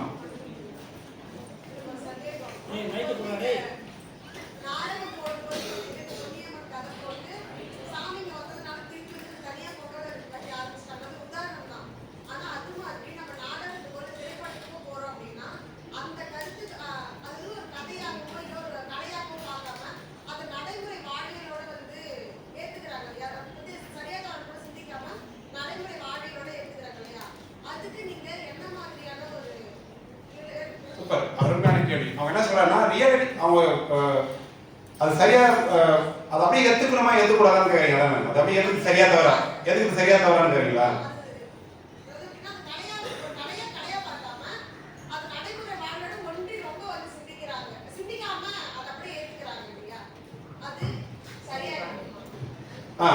இப்படி புரிஞ்சு நினைக்கிறேன். இப்போ அப்படியே ஏத்துக்கிறது சரியா இருக்குமா நினைக்கிறாங்க. நல்ல கேள்வி கேட்கறாங்க. ரொம்ப முக்கியமான கேள்வி ஆச்சு. அப்படி சரியா சிந்திக்காதான் எம்ஜிஆர், ஜெயலலிதா, அதுக்கப்புறம் விஜய் எல்லாமே சினிமா எல்லாம் எமோஷன் ஐடியாலாம் வந்துடும். அப்படியே ஏத்துக்கிறாங்க. அவ்வளோலாம் என்ன கேள்வி கேட்கறாங்க? என்ன கேள்வி? முக்கியமான கேள்வி. குட். நான் என்ன சொல்றேன்னா நாடகத்துல எலிமினேஷன் தெரியும் ஐயா சொல்லுது பாரு. கதை அது தப்பு. ஆனா நாடகம் நடித்து நாடகம் நாம் சில கேள்விலாம் முதல்ல கேட்டுக்கணும். நாடகம் உண்மையா பொய்யா ரொம்ப வாத்தியா போகக்கூடாது அதான் சொல்ல. நான் அங்கே நடப்போது நிஜமாக பொய் தான், ஆனா நடிச்சு காட்டுறாங்க. அது பெரிய தேதி ஸ்டாண்டர்ட் எடுத்துக்கிறாங்க. ஒய்யா பேசியிருப்பாரு, பிரெட் பத்தி பேசியிருப்பாரு. நான் அதெல்லாம் சொல்லி தான் கொடுத்துட்டு வந்தேன். இன்னும் அதுக்குள்ள போக வேண்டாம். நிஜமா ஒன்று கூடாது. அதான் நான் முதல்ல சொன்ன ஒரு பொருள் சொன்னேன். என்ன பொருள்? எப்பொருள் அதுக்குதான் ஆரம்பிச்சேன். மெய்ப்பொருள் காண்பது அறிவு. சோ கண்டிப்பா ஒன்று கூடாது. ஆனா அப்படி ஒன்றரை வந்து பிரச்சனை தான். என்ன இவ்வளவு பேர் நம்ம கண்டமா ஆகணும்னு சொன்னீங்க. அப்ப அதே நீங்க ஒண்ணிட்டீங்களா?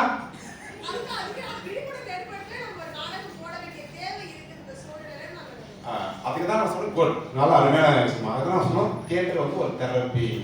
இது சமூகத்தை நிவாரணம் கொடுக்குது, சமூகத்தை சிகிச்சை கொடுக்குது. ஓரளவு சரி.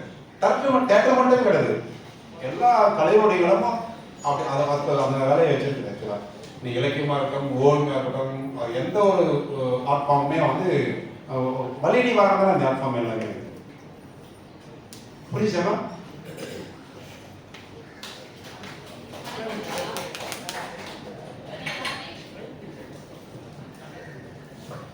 நிறைய கேள்வி கேட்கறீங்க. வணக்கம் ஐயா, என்னுடைய பேர் தாரணி.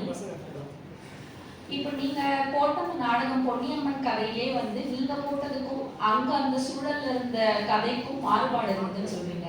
இப்ப நீங்க சொன்ன மாதிரியே எப்பொருள் யாரவாய் கேட்கிற மாதிரியே நீங்க போட்ட கதைக்கான சோர்ஸோ ஸ்கிரிப்டோ இருந்ததா? நீங்க சொன்ன கதை வெளிப்புணர்வுக்காக தான் போட்டீங்க, அதை நான் மாறுபட்டு தப்பு சொல்லுங்க. அதுக்கான சோர்ஸோ ஸ்கிரிப்டோ நீங்க எப்படி தரவுகளை அதுக்காக கிடைச்சது எடுத்துக்கிட்டீங்க? நீங்க போட்ட நாடகம் விழிப்புணர்வு தான், ஆனா அதுக்கான கதையும் கூட எங்கிருந்து உங்களுக்கு கிடைச்சது? குட் குட், இது ஒன்று நல்ல நியாயமான தான். நீ என்ன பார்த்து பர்சனலாக கேள்வி மாதிரி இருக்கு. ஏன்னா கதையில் என்னன்னா பொன்னியம்மன் வந்து சாதிக்கெல்லாம் சொல்லக்கூடாது கிடையாது. அதனால நான் பொதுவாக சொல்லி தான் சரியாக புரிஞ்சுக்கணும். ஒடுக்கப்பட்ட சாதியிலிருந்து ஒரு ஒடுக்கப்பட்ட சாதி பையன் உயர்த்தி கொண்ட சாதியோட பொண்ணு, இந்த ரெண்டு சமூகங்கள் காதல் தான் அந்த பிரச்சனையாக மாறுது எங்களுக்குள்ள. நாங்கள் என்ன சொல்லணும்னா, இங்கே மட்டும் இல்லை, சிவசுப்பிரமணியன் என்ற ஆளுங்கள், பேராசிரியர் பண்டமன்ற ஆளுங்கள், இப்போ நிறைய பக்த சிவபாரதிமன்ற ஆளுங்கள், அல்லது வெளிநாடுகளையும் நிறைய பேர் இதை பற்றி பெரிய ரிசர்ச் பண்ணுறாங்க. என்னன்னா தெய்வங்களுடைய வரலாறு அப்படிதான் இருக்குது. சிறுதெய்வ வரலாறு எல்லாமே எடுத்தீங்கன்னாவே அதானே உங்களுக்கு ஜோதிராணியா சடப்பூர்த்தி எக்கச்சமா பண்ணிருக்காங்க. ஆராய்ச்சி அவங்க கரெக்டாக சொல்லுவாங்க. நிஜமாக பொன்னியம்மன் வந்து சாமி கிடையாது, சாமியாக்கப்பட்டவள் தான். சாமியாக்கப்பட்ட விதத்தை நம்ம சொல்லிக் கொடுத்தோம், அவ்வளோதான். இது ஹைபாத்தட்டிக்கல் மட்டுமே கிடையாது, நடுவே அப்படிதான் எடுத்துக்கோங்க. வேணா உங்களுக்கு ஒன்று சொன்னால் இது ஹைபாத்தட்டிக்கல்னு சொல்லலாம். அப்கோர்ஸ் நான் நேரில் பார்க்கல, ஆனால் அந்த ஹைபாத்தட்டிக்கல் ஒரு நியாயம் இருக்குல்ல, அப்படிதான் இருந்துருக்கோம். பொன்னியம்மன் எப்படி ஒரு சாமி போய் ஒரு பொண்ணு திடீர்னு ஒரு சாமி முளைக்க முடியுமா? சாமியாக்கப்பட்டவா? நான் அதை பணவில் சொல்லலை, நான் கதையிலே அழகாக வர்ணிச்சுப்போம். அந்த பொண்ணு 2 பேரும் பார்க்கறது, அவனை ஏமாற்றி கொண்டு போய் அவனை போய் டேரக்டர் வருது, அந்த நேரத்தில் எல்லாம் தான் அவன் பொண்ணு சாகரிச்சு புதைச்சிருவாங்க. அவன் வரும்போது சாமி ஐட்டம் சொல்லுவாங்க, அவன் நம்ப வைப்பாங்க. அது பெரிய ப்ராசஸ் ஒரு கதையில். சோர்ஸ் நான் கிரியேட் பண்ண தான் சோர்ஸ், நம்ம தான் கிரியேட் பண்ணோம். ஹைபாத்தட்டிக்கல் சோர்ஸ் தான் இருக்கலாம். ஆனால் நான் நிறைய கதைகள் இருக்குது. சிவசுப்பிரமணியன் பற்றி இதை பற்றி நிறைய ரிசர்ச் பண்ணிக்கிறாரு. மொய்யபுத்தமாக படிக்கலாம், படிச்சிங்களா? மொய்யபுத்தத்தை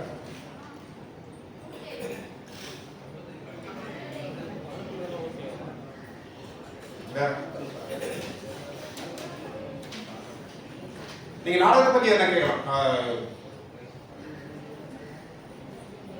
நான் 2 விஷயத்த சொல்ல மாதிரி நானு இன்னைக்கு சொல்லுங்க.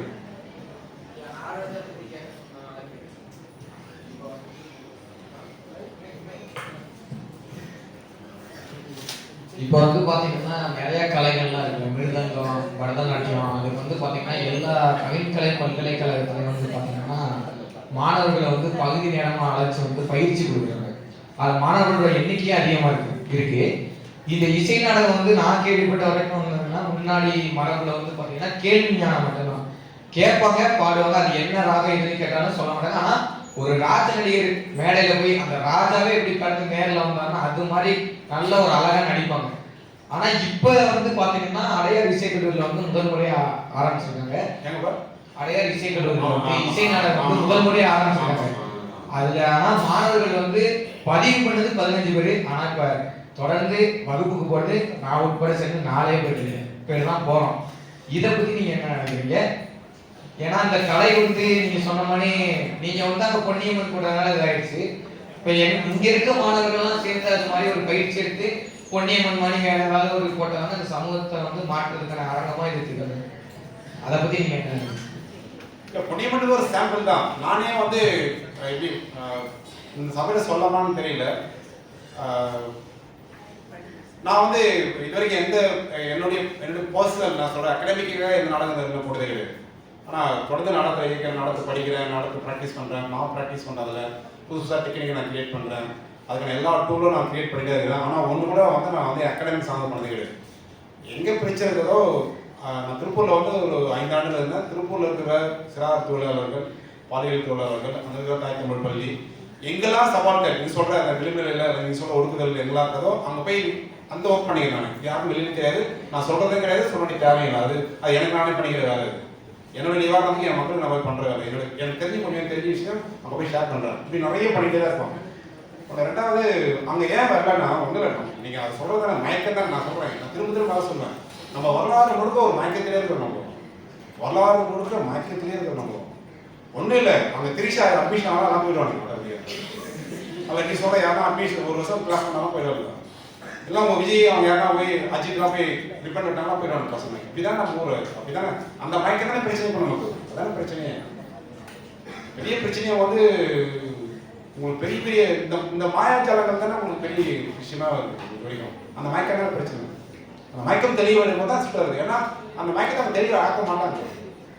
அது 3 சொல்லுவாங்க தம்பி. என்ன சொல்லுவாங்கன்னா, அதாவது அறிவு உற்பத்தி மையம், நல்லா கவனிங்க, அறிவு உற்பத்தி மையம்,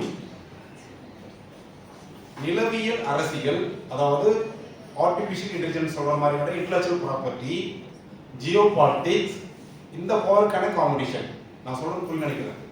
3 இது இந்த வேர்ல்டே இப்படிதான் இருக்கும். இந்த அரசியல் புரிய நினைக்கிறேன். அறிவு உற்பத்தி சக்திக்கான அந்த மையம், அறிவு இதை நீ சொல்ல. இப்போ மெலான் மஸ்க் யாரு? வேர்ல்டு யூனிவர்ஸே புதுசாக உருவாக்குறான்றாம. போன மாதம் பார்த்தீங்கன்னா அவனுடைய ராக்கெட் வந்து பிரபஞ்சத்தையே படம் காமிச்சு பார்த்துருக்கீங்க. அது அவனுடைய மெலான் மஸ்க் கேள்விப்பட்டீங்க. பெரிய பணக்காரர் அவருடைய நாலேஜை வந்து அப்படியே கிரியேட் பண்ணலாம். இந்த யூனிவர்ஸே பிச்சு வச்சுட்டாங்க ஒரு பக்கம். அதுக்கு முன்னாடி ஒரு பெரிய அறிவை வச்சு காசு சம்பாதிச்சான். யாரு? Bill Gates. அதுக்கு முன்னாடி ஒரு சம்பாதிச்சான். நீங்க சொல்ற போடு. அப்படி இந்த அறிவு இன்டெலெக்சுவல் ப்ராப்பர்ட்டி என்பது செல்வம் மாறும்போது மிகப்பெரிய உற்பத்தி சக்தியா மாறுது ஒரு பக்கம். இன்னொரு பக்கம் இதெல்லாம் சேர்ந்து இந்த நிலவையே வந்து இந்த பூலோகமே வந்து ஒரு பாலிடிக்ஸ் பண்றாங்க. ஜியோ பாலிடிக்ஸ். அது எல்லை மட்டுமே இல்லை, இந்த உலகத்தையும் வேற மாதிரி கட்டமைக்கிறாங்க. அது ஒரு பக்கம். இது எல்லாத்துக்கும் மேல இந்த அதிகாரம் யார்கிட்ட இருப்பது ஒரு பெரிய சண்டை இருக்கு. இது 3 தான் உலகம்.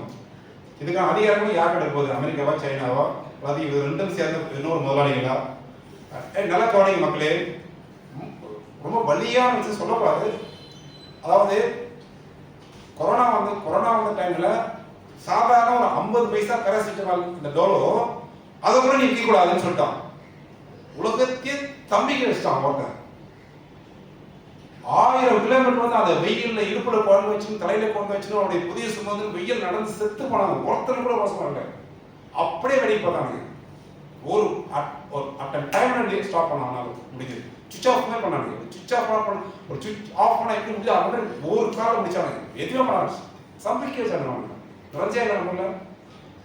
நடந்துச்சா இல்லையா நம்ம ஊர்ல? நம்ம என்ன பண்ணோம்? வெடி பண்ண மணி தட்டோம், வலகை கொடுத்து உட்காந்து வெடி பண்ணணும். உட்காந்து பெல் வச்சுருங்க, மணி தட்டுறீங்க சொல்றாங்க. வெக்கமான போகுது. அதான் நம்ம பண்ணோம். எத்தனை லட்சம் ஏழைகள் வந்து மாநிலம் விட்டு மாநிலமாக நடப்பயணம் படந்து அவ்வளோ அவஸ்தைப்படாங்க. யாராவது கோபம் வந்தா உங்களுக்கு? யாராவது நினைச்சு பார்த்தீங்களா?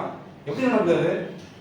தலைவலி, தோறம், காய்ச்சல் எதுனாலும் செத்து மடி இன்னும் கார்பன் எல்லாம் போய் கடன்றான். ஒரு மாத்திரை யாரும் கொடுக்காம சொன்னான். ஸ்டாப் பண்ணலாம் மாத்திரையை. வாங்க முடிஞ்சா அவங்களால? எப்படி முடிஞ்சது? 2 ரூபாய் வைக்கிற மாஸ்க் வந்து 150 ரூபாய் விற்றாங்க. எப்படி முடிஞ்சது அவங்களால? முடிஞ்சா இல்லையா மாஃபியால? இதான் ரியாலிட்டி. இதான் ரியாலிட்டி. இதான் நடந்தது. செத்து மடிக்கும். எந்த ஊர்ல நம்ம அந்த பயணத்தை போங்க, அந்த வீடியோ பார்த்தீங்களா? அப்படியே ரத்தம் வந்து நமக்கு அப்படி வலியா இருந்தது. ஒரு பொண்ணு பார்த்துருக்கேன் அந்த போட்டோல. இடுப்புல ஒரு குழந்தை, பின்னாடி வந்து ஒரு 6 மாசம் குழந்தை, 2 பிளாஸ்டிக் குடம், அவருடைய துணிமணிகள், இங்க ஒரு குட்டி, இன்னொரு குட்டி, 3 பசங்க பின்னாடி எப்போது கிட்டத்தட்ட சித்திரை மாசம் வெயில செருப்புல நடந்து போறாங்க. நினைச்சு வா, எங்க ஊர் நடந்த வெக்கம் கேவலம் எங்க நடந்தது? நம்ம ஊர்ல நடந்தது. நம்மளாம் என்ன பண்ணோம்? இந்த அதிகாரம் புரியுதா? போ என்னாலும் பண்ண முடியும் அவங்களால. என்னாலும் பண்ண முடியும் அவங்களால. அதான் பண்றாங்க. சுவிட்ச் ஆஃப் பண்ண மாதிரி உலகத்தையே ஸ்தம்பிச்சு வச்சாங்க. குறிப்பா இந்தியாவில், 3ஆம் உலக நாடுகள், குறிப்பா வளர நாடுகள், நம்மள மாதிரி வந்து தேர்ட் ரேட் கண்ட்ரி மக்கள ஸ்தம்பிக்க வச்சாங்க. ஸ்தம்பிக்க வைக்க முடியுது. நீங்க சொல்றீங்க மேன் பவர் வேர்ல்டு நம்ம தான் அதிகமாக என்ன பண்ணி வச்சுங்க. உங்ககிட்ட மயக்கம் இருக்குது, உங்ககிட்ட சிந்தனை இல்லை, உங்ககிட்ட தெளிவு இல்லை, ஆப்னிஸ் இல்லை, இதெல்லாம் சொல்றான். சொல்றோம் 2000 வருஷத்துக்கு நாங்கள் அறிவு சுங்கல் பகுத்துண்டு பல்லு எல்லா உயிர்களும் வாங்கணும்னு சொன்னோம். உண்டி கொடுத்தோர் பசிப்பினி அதுக ஆற்றா மக்களுக்கு ஆற்ற சொல்லி என்ன நடந்தது? அவ்வளவு பாரம்பரியம் வச்சிருந்தா எங்க போச்சு? அவ்வளவு பெரிய செல்வி வச்சிருக்கீங்க, யாரா எங்க போச்சு? யார் பண்ணுவாங்க அதெல்லாம்? அதெல்லாம் பெய்யா தேட்டர்ல அது நிவாரணம் பண்ண தேடுறோம், அவ்வளவுதான். கிடைக்குமான்னு தெரியல, தேடுறோம். வடிவத்தில் அதை தேடுறோம், அவ்வளவுதான். கிடைக்குமா எனக்கு தெரியல, தேடுறோம், அவ்வளவுதான். அது டூல் நமக்கு சொல்லிட்டு போயிட்டே இருக்கலாம். கொஞ்சம் எமோஷனலா பேச முடியும். வேற கிடைச்சதா? இதான் பிரச்சனை. நம்ம தான் பிரச்சனை. அந்த எல்லா மேளங்கள் அப்புறம் எல்லாம் ஒன்று முடிச்சாங்க சொன்னீங்க. அப்போ நாடகத்துக்கான கூறுகளான சொன்னீங்க. அந்த பீஸ்ஃபுல்னஸ் அந்த சொன்னீங்க இல்லையா? இப்போ நீங்க அந்த ஐயா வந்து ஃபார்ம் பத்தி கேளுங்க. ஃபார்ம் ஒரு வடிவத்தை பத்தி இப்போ பாத்தீங்கன்னா சில தேட்டர் நாம பண்ண நாங்கள் இப்போ அடிக்கடி சொல்லி டைரக்ட் தேட்டர் பண்ணோம். டைரக்ட் தேட்டர்னா நாடகத்தில் வந்து டேரக்டர் தான் அந்த விடுதல் அவர் பயங்கர போவோம் அதெல்லாம் சொன்னான். ஏன்னா டைரக்டரோட ஆர்மி மட்டுமே நாடகம் கிடையாது. ஆர்டிஸ்ட்டும் அவ்வளோ பெரிய அசாதாரணமான ஒரு கலைஞன். அவனை போய் டைரக்டர் அந்த மாதிரி நடிக்க சினிமா நடிக்க மாதிரி கேமரா பண்ணுற மாதிரி ஆயிடுச்சுங்களா. நாடகத்தில் நிறைய வழி இருக்குது. Individual theatre, people theatre, modern theatre, alternative theatre நிறைய பண்ணுது. நம்ம என்ன நினைக்கிறோன்னா நாடக அந்த கூறுகள் இந்த எலமெண்ட்ஸ் இருக்கு இல்லையா, அந்த எலமெண்ட்ஸில் வந்து எப்பவுமே வந்து அந்த மண் சார்ந்த எலமெண்ட்ஸ் அதுக்குள்ள இருக்கணும். அது நீ எங்க நாடகம் போறீங்களோ அந்த அந்த மண்ணுக்கான எலமெண்ட்ஸ் அது இருக்கணும். அதானே ஜியோ, அதானே இக்கோசிஸ்டம். இக்கோசிஸ்டம் அதானே சூழலில் அதான் சொல்லுது. நான் ஒரு இடத்துல நான் வாழறேன்னா அந்த வாழிடம் என்பது அதுக்கேற்ற மாதிரியான உணவு, உடை, அதுக்கேற்ற தொழில், அது அப்படிதானே நம்ம அப்படி கிடையாது. இப்போ அப்படி இல்லைன்னு வச்சுக்கோங்களேன், இப்படி இருக்க முடியாது. ஆனால் குறைஞ்சபட்சம் ஒரு கலை வடிவத்தில் நீ அதை பாரு. எப்படி நீ வந்து கலர் ஆஃப் பேரடைஸும் கலர் ஆஃப் பேரடைஸ் பார்த்துருக்கீங்க ஆக்சுவலாக. எங்கேயே ஒரு சின்ன ரீஜனல் ஒரு ஒரு ஒரு அவுட் புட்டு வந்து உலகம் மட்டும் நம்ம பார்த்து கண்ணில் வைக்கிறது. அப்படின்னா ஒரு செல்ஃப் வச்சு படம் பண்ணிருக்கோம். சில்ட்ரன் ஆஃப் ஹேவன் பார்த்துருக்கீங்க. ஒரு சில்ட்ரன் ஆஃப் ஹேவன் படம் பார்த்தீங்களா? சில்ட்ரன் ஆஃப் ஹேவன் ஒரு நல்ல ஒரு மூவி ஆக்சுவலாக. ஒரு குழந்தை ஒன்றும் இல்லை, ஒரு குழந்தை செருப்பு, ஒரு ஷூ தான் அந்த கதை. அந்த ஷூக்கு எப்படி ஏங்குது, அந்த ஷூ எப்படி அது ப்ளே பண்ணுறது தான் அந்த கதை. எல்லாரும் அழுவும் அந்த படம் பார்த்துட்டு. எங்கேயே நடக்கிற கதை அது அந்த ரீஜன் ஒரிஜினாலிட்டி கொடுக்குது. அதுதான் அப்போ நம்ம மண் சார்ந்த அந்த கலை வடிவம் எப்பவுமே வந்து ஒரு கடை அந்த இடத்துல இயங்குதுன்னா அந்த வடிவம் அந்த மண் சார்ந்த விஷயமா இருக்கணும். அதுக்குள்ள இருக்கணும். அது எஸ்சியா இருக்கட்டும், நடிப்பா இருக்கட்டும், பாவங்களாக இருக்கட்டும், அதோட வெளிப்படுத்த திறனாக இருக்கட்டும், அதுக்கான எல்லா கூறுகளுமே அந்த மண் சார்ந்தது தான். அது ஓரளவுக்கு சரியாக அதான் சரியாக இருக்க முடியும். அதான் அப்படின்னா இன்னொரு மட்டும் மெயின்டைன் சொல்லல. நம்ம மெயின்டைன் பண்ணால் அவ்வளோ நமக்கு அவ்வளோ ஒன்று இணையாது, நமக்குள்ள ஒன்று இணையாது. அது நிரூபிக்கப்பட்ட உண்மை தான். எப்பவுமே நேட்டிவிட்டி தானே உங்களுக்கு ஸ்ட்ரென்த். எப்பவுமே அதான் நேட்டிவிட்டி தான் ஸ்ட்ரென்த். எதுனா இந்த சபையில் வந்து நான் இவ்வளோ எமோஷனாக இருக்கு, நான் இவ்வளோ எமோஷனாக அவங்க நாடகத்தில் வெளியில் பொதுவாக நான் வெளியில் பேச பார்த்து கிடையாது. யாரும் கூப்பிட மாட்டாங்க. எங்கள் படம் பிடிச்ச பண்ணிட்டு வந்துடுறேன்.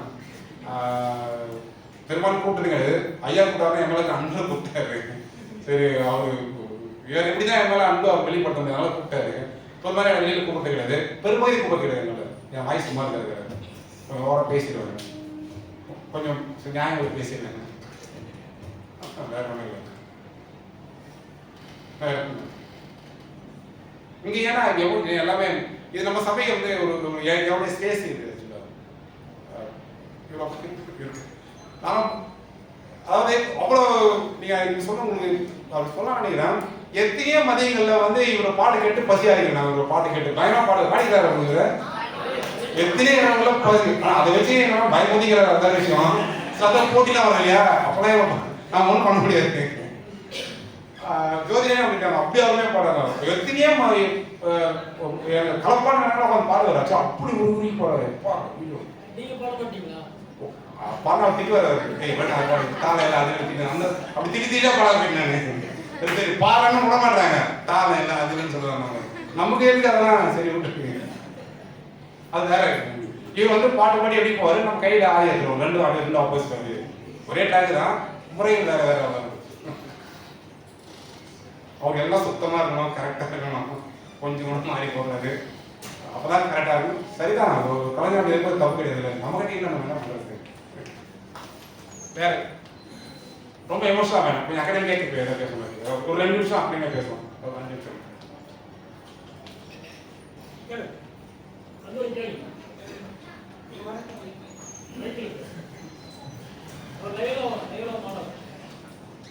வணக்கம் ஐயா. ரொம்ப சிறப்பாக இருந்தது உங்களுடைய பாராட்டுக்கள். ஐயா தகுதியான நல்ல ஒரு பேச்சாளர் கொண்டு வந்து எங்கள் முன்னாடி நிறுத்தியிருக்காரு. தாயோட சேலை மாதிரி நல்லா தெரிஞ்சது. இப்போ ஒரு 3 சின்ன கேள்விங்க ஐயா. இப்போ ரீல்ஸ் ரொம்ப அதிகமாக பரவலாக இருக்குது. சமூக வலைதளங்களில் ரீல்ஸ் போடுறது, ரீல்ஸ் பார்க்குறது இளைஞர்கள் மத்தியில் ரொம்ப அதிகமாக இருக்குது. இது வந்து இந்த நாடகத்தோட அடுத்த கட்டமாக இதை தொடர்ச்சியாக அப்படி பார்க்குறீங்களா? அது ஒரு கேள்வி. அடுத்தது சரி, இது எப்படி நீங்கள் பார்க்குறீங்க? இப்போ ரீல்ஸ் வந்து ரொம்ப பரவலாக்கமாக இருக்குது.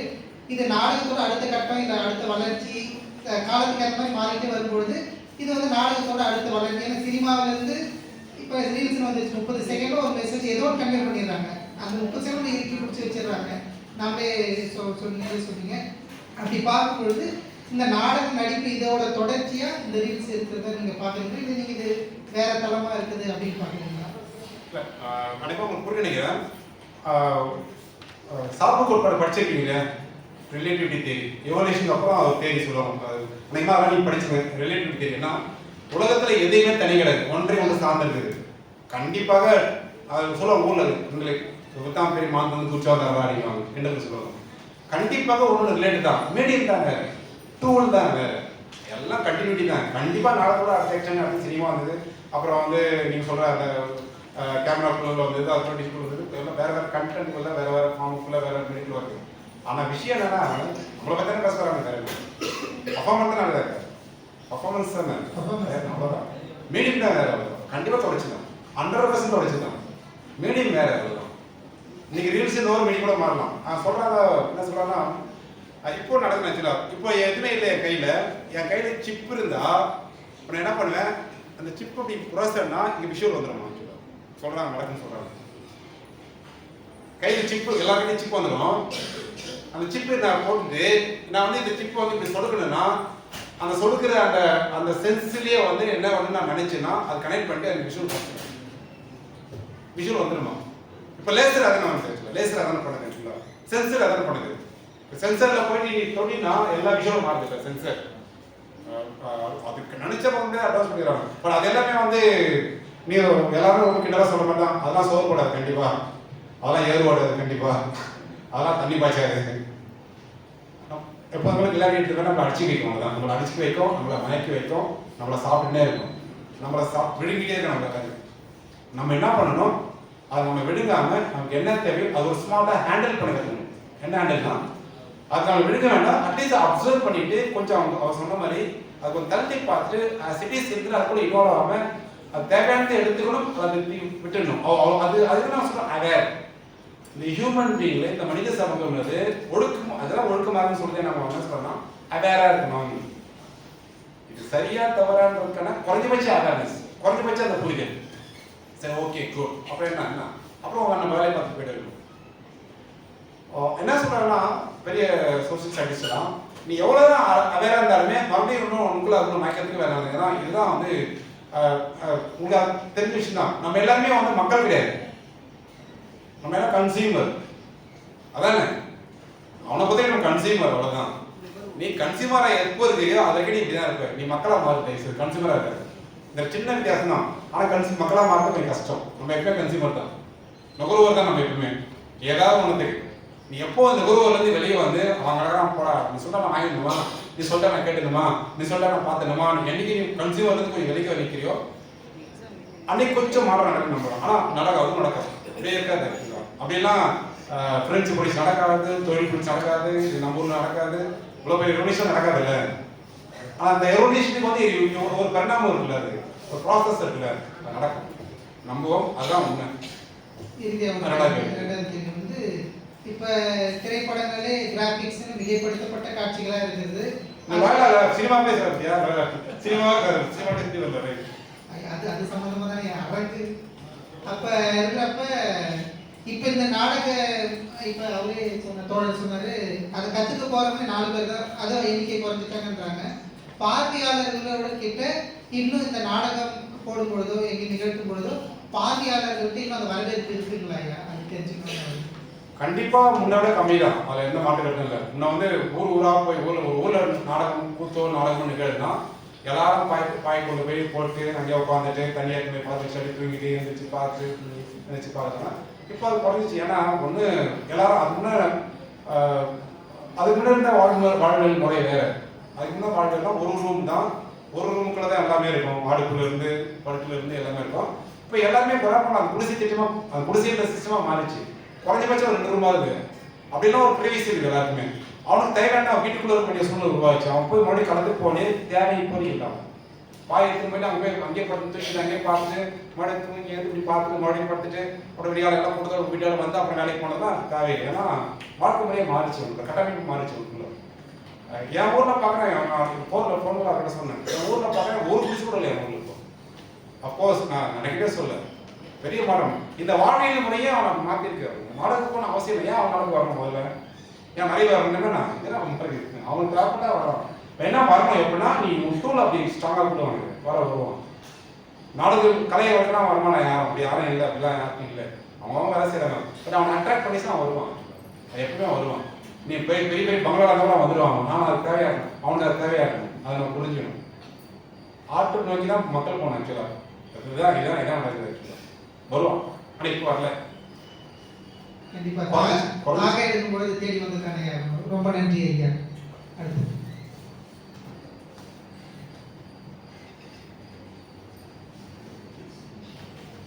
ஜோதி நேர்காணல் உள்ள காரணம் இல்லை கேள்வி கூட வேணாம். பெரிய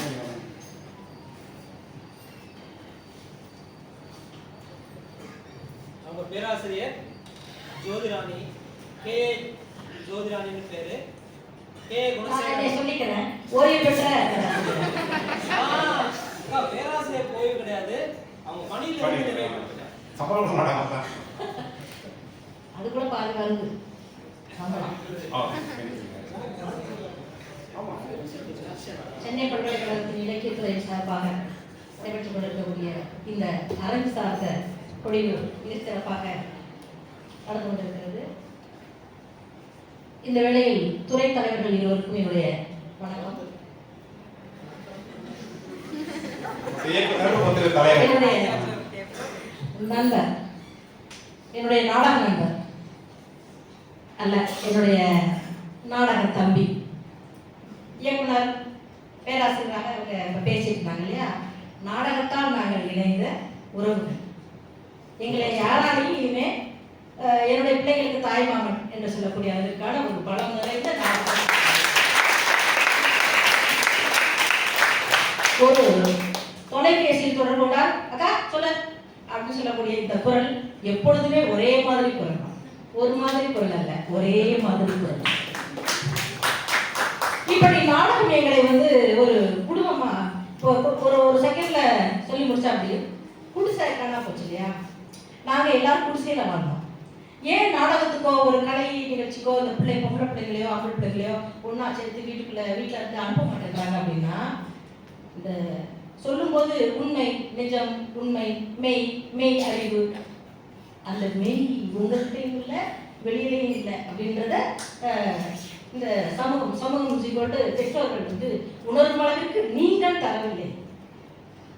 எங்க அப்பா அம்மா அதை நம்பி தானே கலை உலகத்துக்கு ஒப்படைச்சாங்க. அதே மாதிரி கலை உலகம் இருந்தது. இந்த இடத்துல ஒரு 10 பேர் தூங்குவோம். அந்த பெண் ஆண் அப்படிலாம் வேலையே இல்லை. அப்போ அந்த நிலையை நாடகம் தந்தது, அந்த கலை அந்த அறிவை தந்தது. இது ஒரு உயிர். அங்க இருக்கக்கூடிய எல்லாரும் பெண் ஆண் தான் படுத்து போனாங்களா, தம்பி நீங்களோட தான் ஒன்றாதான் படுத்துப்போம். அந்த மெய் என்று சொல்லக்கூடிய தன்மை அங்கு உறவாக மாறி இருக்கிறதுனால இன்னைக்கு வரைக்கும் தாய்மாமனா நிற்கிறாங்க. அவன் சொல்லிட்டேன்ல, பேராசிரியர், ஒரு வருகைத்தர பேராசிரியர், ஒரு சொற்பொழிவாளராக நிற்கிறாங்க அவங்க. அப்புறம் அடுத்த நிலைக்கு வந்துடுற. அதனால உறவை மெய் அறிந்து கொண்டு நீங்கள் அதை ஆளுமை செய்து கொள்ள வேண்டும். அப்பொழுதுதான் ஆண் பெண் என்றதெல்லாம் உங்களுக்கு கண்ணில் தோணாது. முழுக்க நீங்க உறவாளர்களாக மாற முடியும். இந்த காதல், அந்த கண்ணு, இப்படி பார்வை இப்படி இழுத்துருச்சு, அந்த வேலையெல்லாம் சும்மா போய் அதான் மெய். அப்ப இந்த நிலையில மாற்றம் இருக்கு இல்லையா, மாற்றம் நிச்சயப்பட்ட நாடகம். அது சமூக மாற்றம், உளவியல் மாற்றம், பாலியல் நிலை, இது எல்லாத்துலயும் அந்த மாற்றம், அந்த ரிஃபார்ம் இருக்கு இல்லையா, அதை தருவதுதான் இந்த கலை. இந்த கலை, இந்த நாடகத்துக்கு முன்னாடி நான் ஏதோ சினிமா பாட்டாங்க பாடுவேன், ஏதாவது பண்ணுவேன். ஆனா இந்த நாடக கலைக்கு பார்த்தீங்கன்னா குரல் வலிமை இருக்கு இல்லையா, அது போல என்னுடைய என் பக்கத்துல யாரும் ஏதாவது மோசமா யோசிச்சு நிற்கவே முடியாது. இப்போ என்னை பார்த்துட்டு யாரும் அப்படிலாம் முடிக்கவே முடியாது. அந்த உரத்தை தந்தது இந்த கலை, இந்த நாடக கலை. நடந்தோம்னா யாரு அப்படின்னு அந்த புள்ளி இருக்குல்ல, அந்த புள்ளியில எந்த அசைவமோ கமா சொல்லி எதுவுமே கூடாது கூடாது. அதுவாக எங்களை மாற்றி இருக்கிறது இந்த நாடகக்கலை. ஆக ஒரு இன்னொரு செய்தி, அதனால இந்த நாடக கலையால் நாங்கள் உறவாளர்களாக இருக்கிறோம். அப்படி இந்த நாடக கலைஞர்களாக நீங்களும் மாறுங்கள், உறவாளர்களாக இருங்கள் என்று உங்களிடம் ஒரு ஆசையான வேண்டுதலை வைத்துக் கொள்கிறேன். இரண்டாவது, ரொம்ப சரியா முதல்ல தொடங்கும் போது தம்பி தொடங்க அப்படின்னா, நாடக தந்தைன்னு சொல்லலாமா? சொல்லக்கூடாது அப்படின்னு என்னுடைய கருத்து. ஏன்னா எனக்கு முன்னாடி உள்ள ஆதிக்குடிகள்லாம் இந்த கூத்துன்ற ஒரு நாடகங்களை கொண்டு வந்திருக்கு இல்லையா? அப்ப அவங்களுக்கு என்ன பேர் தருவீங்க? அப்ப தாத்தான்னு சொல்லுவீங்களா? யார் சொல்லுவீங்க? அப்ப நம்ம வளர்ச்சி அடையாம இருக்கோமா? நாடகக்கலை வளர்ச்சி அடைந்ததாலே அதுக்கப்புறம் நமக்கு வருது. அப்ப இதுல ஒரு சந்தேகம் இருக்கு. இதை ஆய்வு நிகழ்த்தக்கூடிய நாடகக்கலை சார்ந்து இந்த நாடக பேராசிரியர் இங்க இருக்கிறாங்கல்ல, அந்த பேராசிரியர் மூலமா நீங்க பழனி மூலமா நீங்க என்னென்ன மாதிரி அடுத்து ரேசான் சொல்லக்கூடிய அந்த மாற்றம் தொடர்பான ஆய்வுகளை நீங்கள் உருவாக்கி தர வேண்டும் என்று என்னுடைய இரண்டாவது பதிவை உங்களிடம் வைத்துக் கொள்கிறேன். மூன்றாவதாக தெரப்பி அப்படின்னு ஒரு சொல் ரொம்ப பிடிச்சிருந்தது. இப்ப எல்லாம் டச் தெரப்பி இல்லையா? உங்ககிட்ட நான் சொல்றேன், சொற்பொழிவாற்றிய இந்த தம்பி அமைதியரசு நாடகத்திற்காக தமிழ்நாடு முழுக்க நாங்கள் எல்லா கிராமங்களுக்கும் சென்று நாடகம் போட்டு வந்திருக்கோம். இன்னொரு விஷயம், நம்ம வந்து ஒரு இடத்துல நிற்கும் போது, இப்ப நான் இப்ப கீழே விழுந்துட்டா, இந்த பொண்ணு இப்படி கீழே விழுந்துட்டா இந்த பையன் உடனே போய் தூக்கிடுவானா? என்ன செய்யறதுன்னு யோசிப்பீங்கல்ல? யோசிக்கணும் தானே? யோசிச்சுட்டு தான் இருக்கிறீங்க. ஆனா நான் வந்து ஒரு நாடக பயணத்துக்கு போகும்போது ஒரு நாடக ட்ரெயின்ல இருந்து ஒரு நொடி ஆச்சுன்னா அந்த ட்ரெயின்ல இருந்து நான் விழுந்துருவேன். ட்ரெயின் உள்ள போயிருவேன். நான் இறங்காம நிக்கிறேன். இறங்கி ஆகணும். எல்லா குழுவில் உள்ள எல்லாருமே இறங்கியாச்சு. நான் இறங்கலன்னு பார்த்துட்டு தம்பி அப்படியே தூக்கிட்டு போய் அவட கொடுத்தான். அப்போ அங்க வந்து ஐயோ ஆம்பளை பிள்ளை சொல்லலாமா பொம்பளை பிள்ளை சொல்லலாமா? அது இல்லையா? அப்போ அந்த மெய் உண்மைத்தன்மை இருக்கு இல்லையா? அது ரொம்ப ரொம்ப முக்கியமானது. அதெல்லாம் இல்ல, செத்து போச்சு. நாடகம் எப்படி மெல்ல தமிழ் இடிச்சாகும், நாடகம் செத்துக்கிட்டு தான் இருக்கு. அதை வளர்க்க வேண்டிய எதுக்கு நாடகம் சொந்தமா உங்களுக்கு ஒரு இது வைக்கிறாங்கன்னா, நாடக கலைஞர்கள் வரணும், நல்ல மனிதர்கள் சமூக மாற்றத்திற்கு வரணும், சமூக மாற்றத்தை நீங்க தான் தரணும் அப்படின்னு கேட்கறதுக்காக இந்த பொழிவுரை அரங்கம் இருக்கிறதாகவும் ஒரு தகவல் கூட அதெல்லாம் நிறையா சொல்லியிருப்பாரு. தொடர்பான தகவல் என்ன, நம்ம பாசிட்டிவ் சைடே பேசல, நம்ம நிறைய பேசியிருக்கணும், நல்லா எடுத்து விட்டாங்க. நம்ம இன்னைக்கு உலகம் முழுக்க குறிப்பாக ஸ்காண்டினேவியன் கண்ட்ரிஸ் சொல்லக்கூடிய ஃபின்லாந்து, ஐர்லாந்து, நெதர்லாந்து, நார்வே, இன்னொரு பக்கம் நீ சொல்கிற அந்த கேபிட்டல் நாடான அமெரிக்கா, இதில் வந்து மிக உயர்ந்த சான்றோர்கள், அதாவது அறிவில், கலாச்சாரத்தில், தன் ஒழுக்கத்தில் உயர்ந்த சான்றோர்கள் எல்லாமே தியேட்டரை பண்ணுறாங்க. இன்னைக்கு இவங்க வையா சொல்லி பார்த்தீங்கன்னா அமெரிக்காவில் வந்து நாடகம் பண்ணுறது வந்து ஒரு மதிப்புக்குழு தொழிலாக மாறிக்குது. ஸ்காண்டினேவியன் கண்ட்ரிஸில் இந்த நான் சொல்கிற அந்த நாடுகளில் நாடகம் பண்ணுவது என்பது ஒரு மதிப்பு மிக்க ஒரு உயர்வான சமூகத்துக்கு தேவையான தனக்குள்ளே ஒரு விஷயம் செய்யக்கூடிய ஒரு வடிவம் மாறிக்குது. அதே மாதிரி ஐரோப்பா நாடுகள் இப்போ நீங்கள் சாதனைக்கான இன்னைக்கு திரும்ப நாடகம் பண்ணது என்பது அது மிகப்பெரிய ஒரு உயர்வுக்குள்ள ஒரு தொழிலாக மாறிடுது. அதுதான் நான் டாக்டர் உங்களுக்கு தெரியும், பார்த்து அப்சர்வ் பண்ணிருக்கீங்க. உலகம் முழுக்கமே ஆகுது. இப்போ அமெரிக்காஸில் நிறைய பேர் உங்களுக்கு தெரியும், இந்த அரசியல் ரொம்ப பேசக்கூடாது, இதெல்லாம் பேசுகிறேன். எந்த அளவுக்கு நமக்கு இன்னைக்கு டெக்னாலஜி வளர்ச்சி போயிருந்தோ அந்த அளவுக்கு வந்து ரைட் விங் ஸ்ட்ராங் ஆகிடுது. உங்களுக்கு தெரியும், வேர்ல்டு ரெண்டு தான், இந்த லெஃப்ட் விங் வலதுசாரியும் இடதுசாரி ரெண்டு தான் அந்த ஐடியெல்லாம் தெரியும். இப்போ ட்ரம்போடைய வருகை மீண்டும் எலெக்ட் ஆனது இல்லையா, உங்களுக்கு தெரியும், அந்த வரலாறு தெரியும். மீண்டும் அவர் எலெக்ட் ஆனதுக்கு மிக ஸ்ட்ராங்கான ரீசன் என்னன்னா, நல்லா கவனிங்க, வலதுசாரியுடைய கை பலமாக ஓங்கியது, அவ்வளோ அசுத்தனமாக வந்துட்டாங்க. சொல்ல வலதுசாரினா போய் நினைக்கிறவங்க அதோட முதல் ரியாக்ஷன் என்னன்னா, என்னத்தை சொல்றான், எங்கிருந்தே வந்து சும்மா அறிவு மட்டும் வச்சுட்டு நம்மள ஆடுறானுங்க. முதல்ல காலி பண்ணுவோம். குடியுரிமை மசோதா சட்டம் திருத்துறாங்க. உங்களோட வந்த முதல் கையெழுத்து குடியுரிமை மசோதா சட்டம் திருத்துறாங்க. முதல்ல இந்த நாட்டை ஃபர்ஸ்ட் இந்த நாட்டை தான் அப்பதான் மாற்றமே. நீ எவ்வளோ அறிவுன்னு அதெல்லாம் எனக்கு தேவையில்லை. அந்த அறிவு கொஞ்சம் கூலி வாங்கி போயிடும். நம்ம இனிமேல் கொண்டாடலாம் மாட்டோம். நீ எவ்வளோ அறிவு நம்ம கொண்டாட மாட்டோம். அப்படி கொண்டாடி தான் நம்ம உட்காந்து. அதனால ஃபர்ஸ்ட் ப்ரையாரிட்டி என்னுடைய மக்களுக்கு இதில் ரைட்டு விடிக்குது. ஆக்சுவலாக அப்படி பார்க்கலாம். நம்ம எல்லாம் நம்ம தான் நம்மளை யாராவது ஆணுங்கிறாங்க. நம்ம அதை பார்க்கணுமா? நம்ம தான் பக்கத்துல பல்லுயிர் முதல் யாரும் ஊரே யாரும் கேளு அப்புறம் பேசி உட்காந்துக்கிறான். அவன் ரொம்ப தெளிவாக இருக்கிறான், ரொம்ப தெளிவாக இருக்கிறாங்க. அதனால அதே அமெரிக்காவில் எப்படி ரைட் விங் ரொம்ப ஸ்ட்ராங் ஆகுதோ அதுக்கு பேரலாக ஒரு மூமெண்ட் கேட்க விட்டாங்க. அது பெரிய அரசு நடக்குது. ஒரு 10 வருஷத்துக்கு பண்ண அதை புரிஞ்சுக்கிறீங்க. சில வேணா கூட நீங்கள் சில பிளாக்ல போய் படித்தா தெரியும், உங்களுக்குள்ள தெரியும். ஒரு பக்கம் வலதுடைய சிந்தனை மரபு ரொம்ப கை ஓங்கி இருந்தாலுமே ஒரு ஆத்மார்த்தமாக கலைப்பூர்வமாக ஒரு விதமான ஒரு பிலாசபிக்கலான ஒரு விஷயம் தியேட்டர் நடக்குது. அது ஸ்டார்ட் பண்ணிட்டாங்க வேலை. அது இந்த மாதிரி மகிழ்ச்சியான செய்தி நம்ம ஊர்லேயே நடக்கணும். எல்லா கிராமங்களும் நடக்குது. அப்படி வளர்ந்த நாடுகள் வந்து திட்டமிட்டு நடக்குது. ஒரு தியேட்டர் ஆக்டிவிட்டிஸ் வந்து ஒரு உயர்வான ஆக்டிவாக மாறிச்சு. அப்படிதான் நடக்குது. அப்படிதான் ஒரு உயர்வுள்ள ஒரு விஷயமா மாறிச்சு. ஒரு ஒரு அறிவுள்ள அதை பண்ணுவாங்கன்ற அளவுக்கு இங்கே வந்துச்சு. அது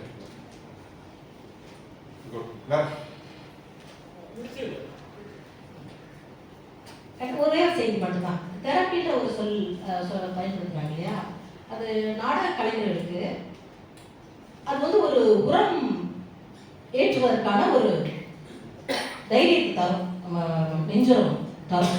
என்ன அப்படின்னா, ஒரு சம்பவத்தை நான் சொல்லி ஆகணும். ஒரு தமிழ்நாடு முழுக்க எல்லா கிராமங்களுக்கும் தம்பி பழனியும் ஒரு பெரிய குழு நாங்கள் மௌனபுரம் பச்சை மண் அப்படின்னு ஒவ்வொரு நாடகமாக நடத்திட்டு போயிட்டே இருந்தோம்.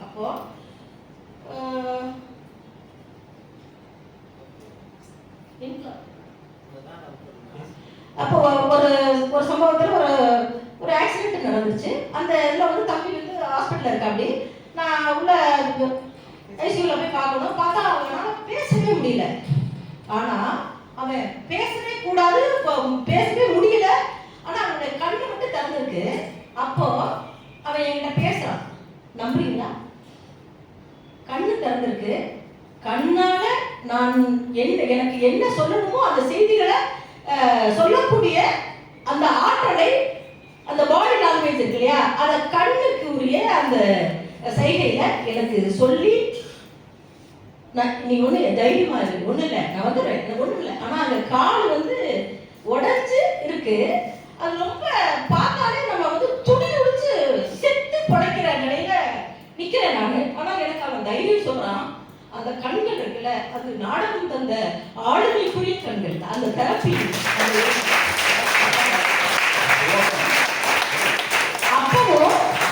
அப்பவும் இந்த நாடக குழு இருக்கு இல்லையா, அது பழனி, செல்வம், இப்படி ஒரு பெரிய குழு இருக்கு எங்களுக்கு. அந்த அண்ணன் தம்பி அக்கா தங்கச்சிகளா மாறின அந்த நாடக கலை தந்த உறவுகள் இருக்கு இல்லையா, அத்தனை பேரும் நாடகம் போடும் போதும், நாடகம் முடிஞ்ச பிறகும், நாடகம் முடிஞ்சு இன்னைக்கு வேற வேற திசைகள்ல நம்ம தெரிஞ்சாலும் அதே குழு இன்னும் மாறாம அதே அப்படிப்பட்ட அன்போட இருக்குது அப்படின்றத இந்த நாடகக்கலை தந்திருக்கு.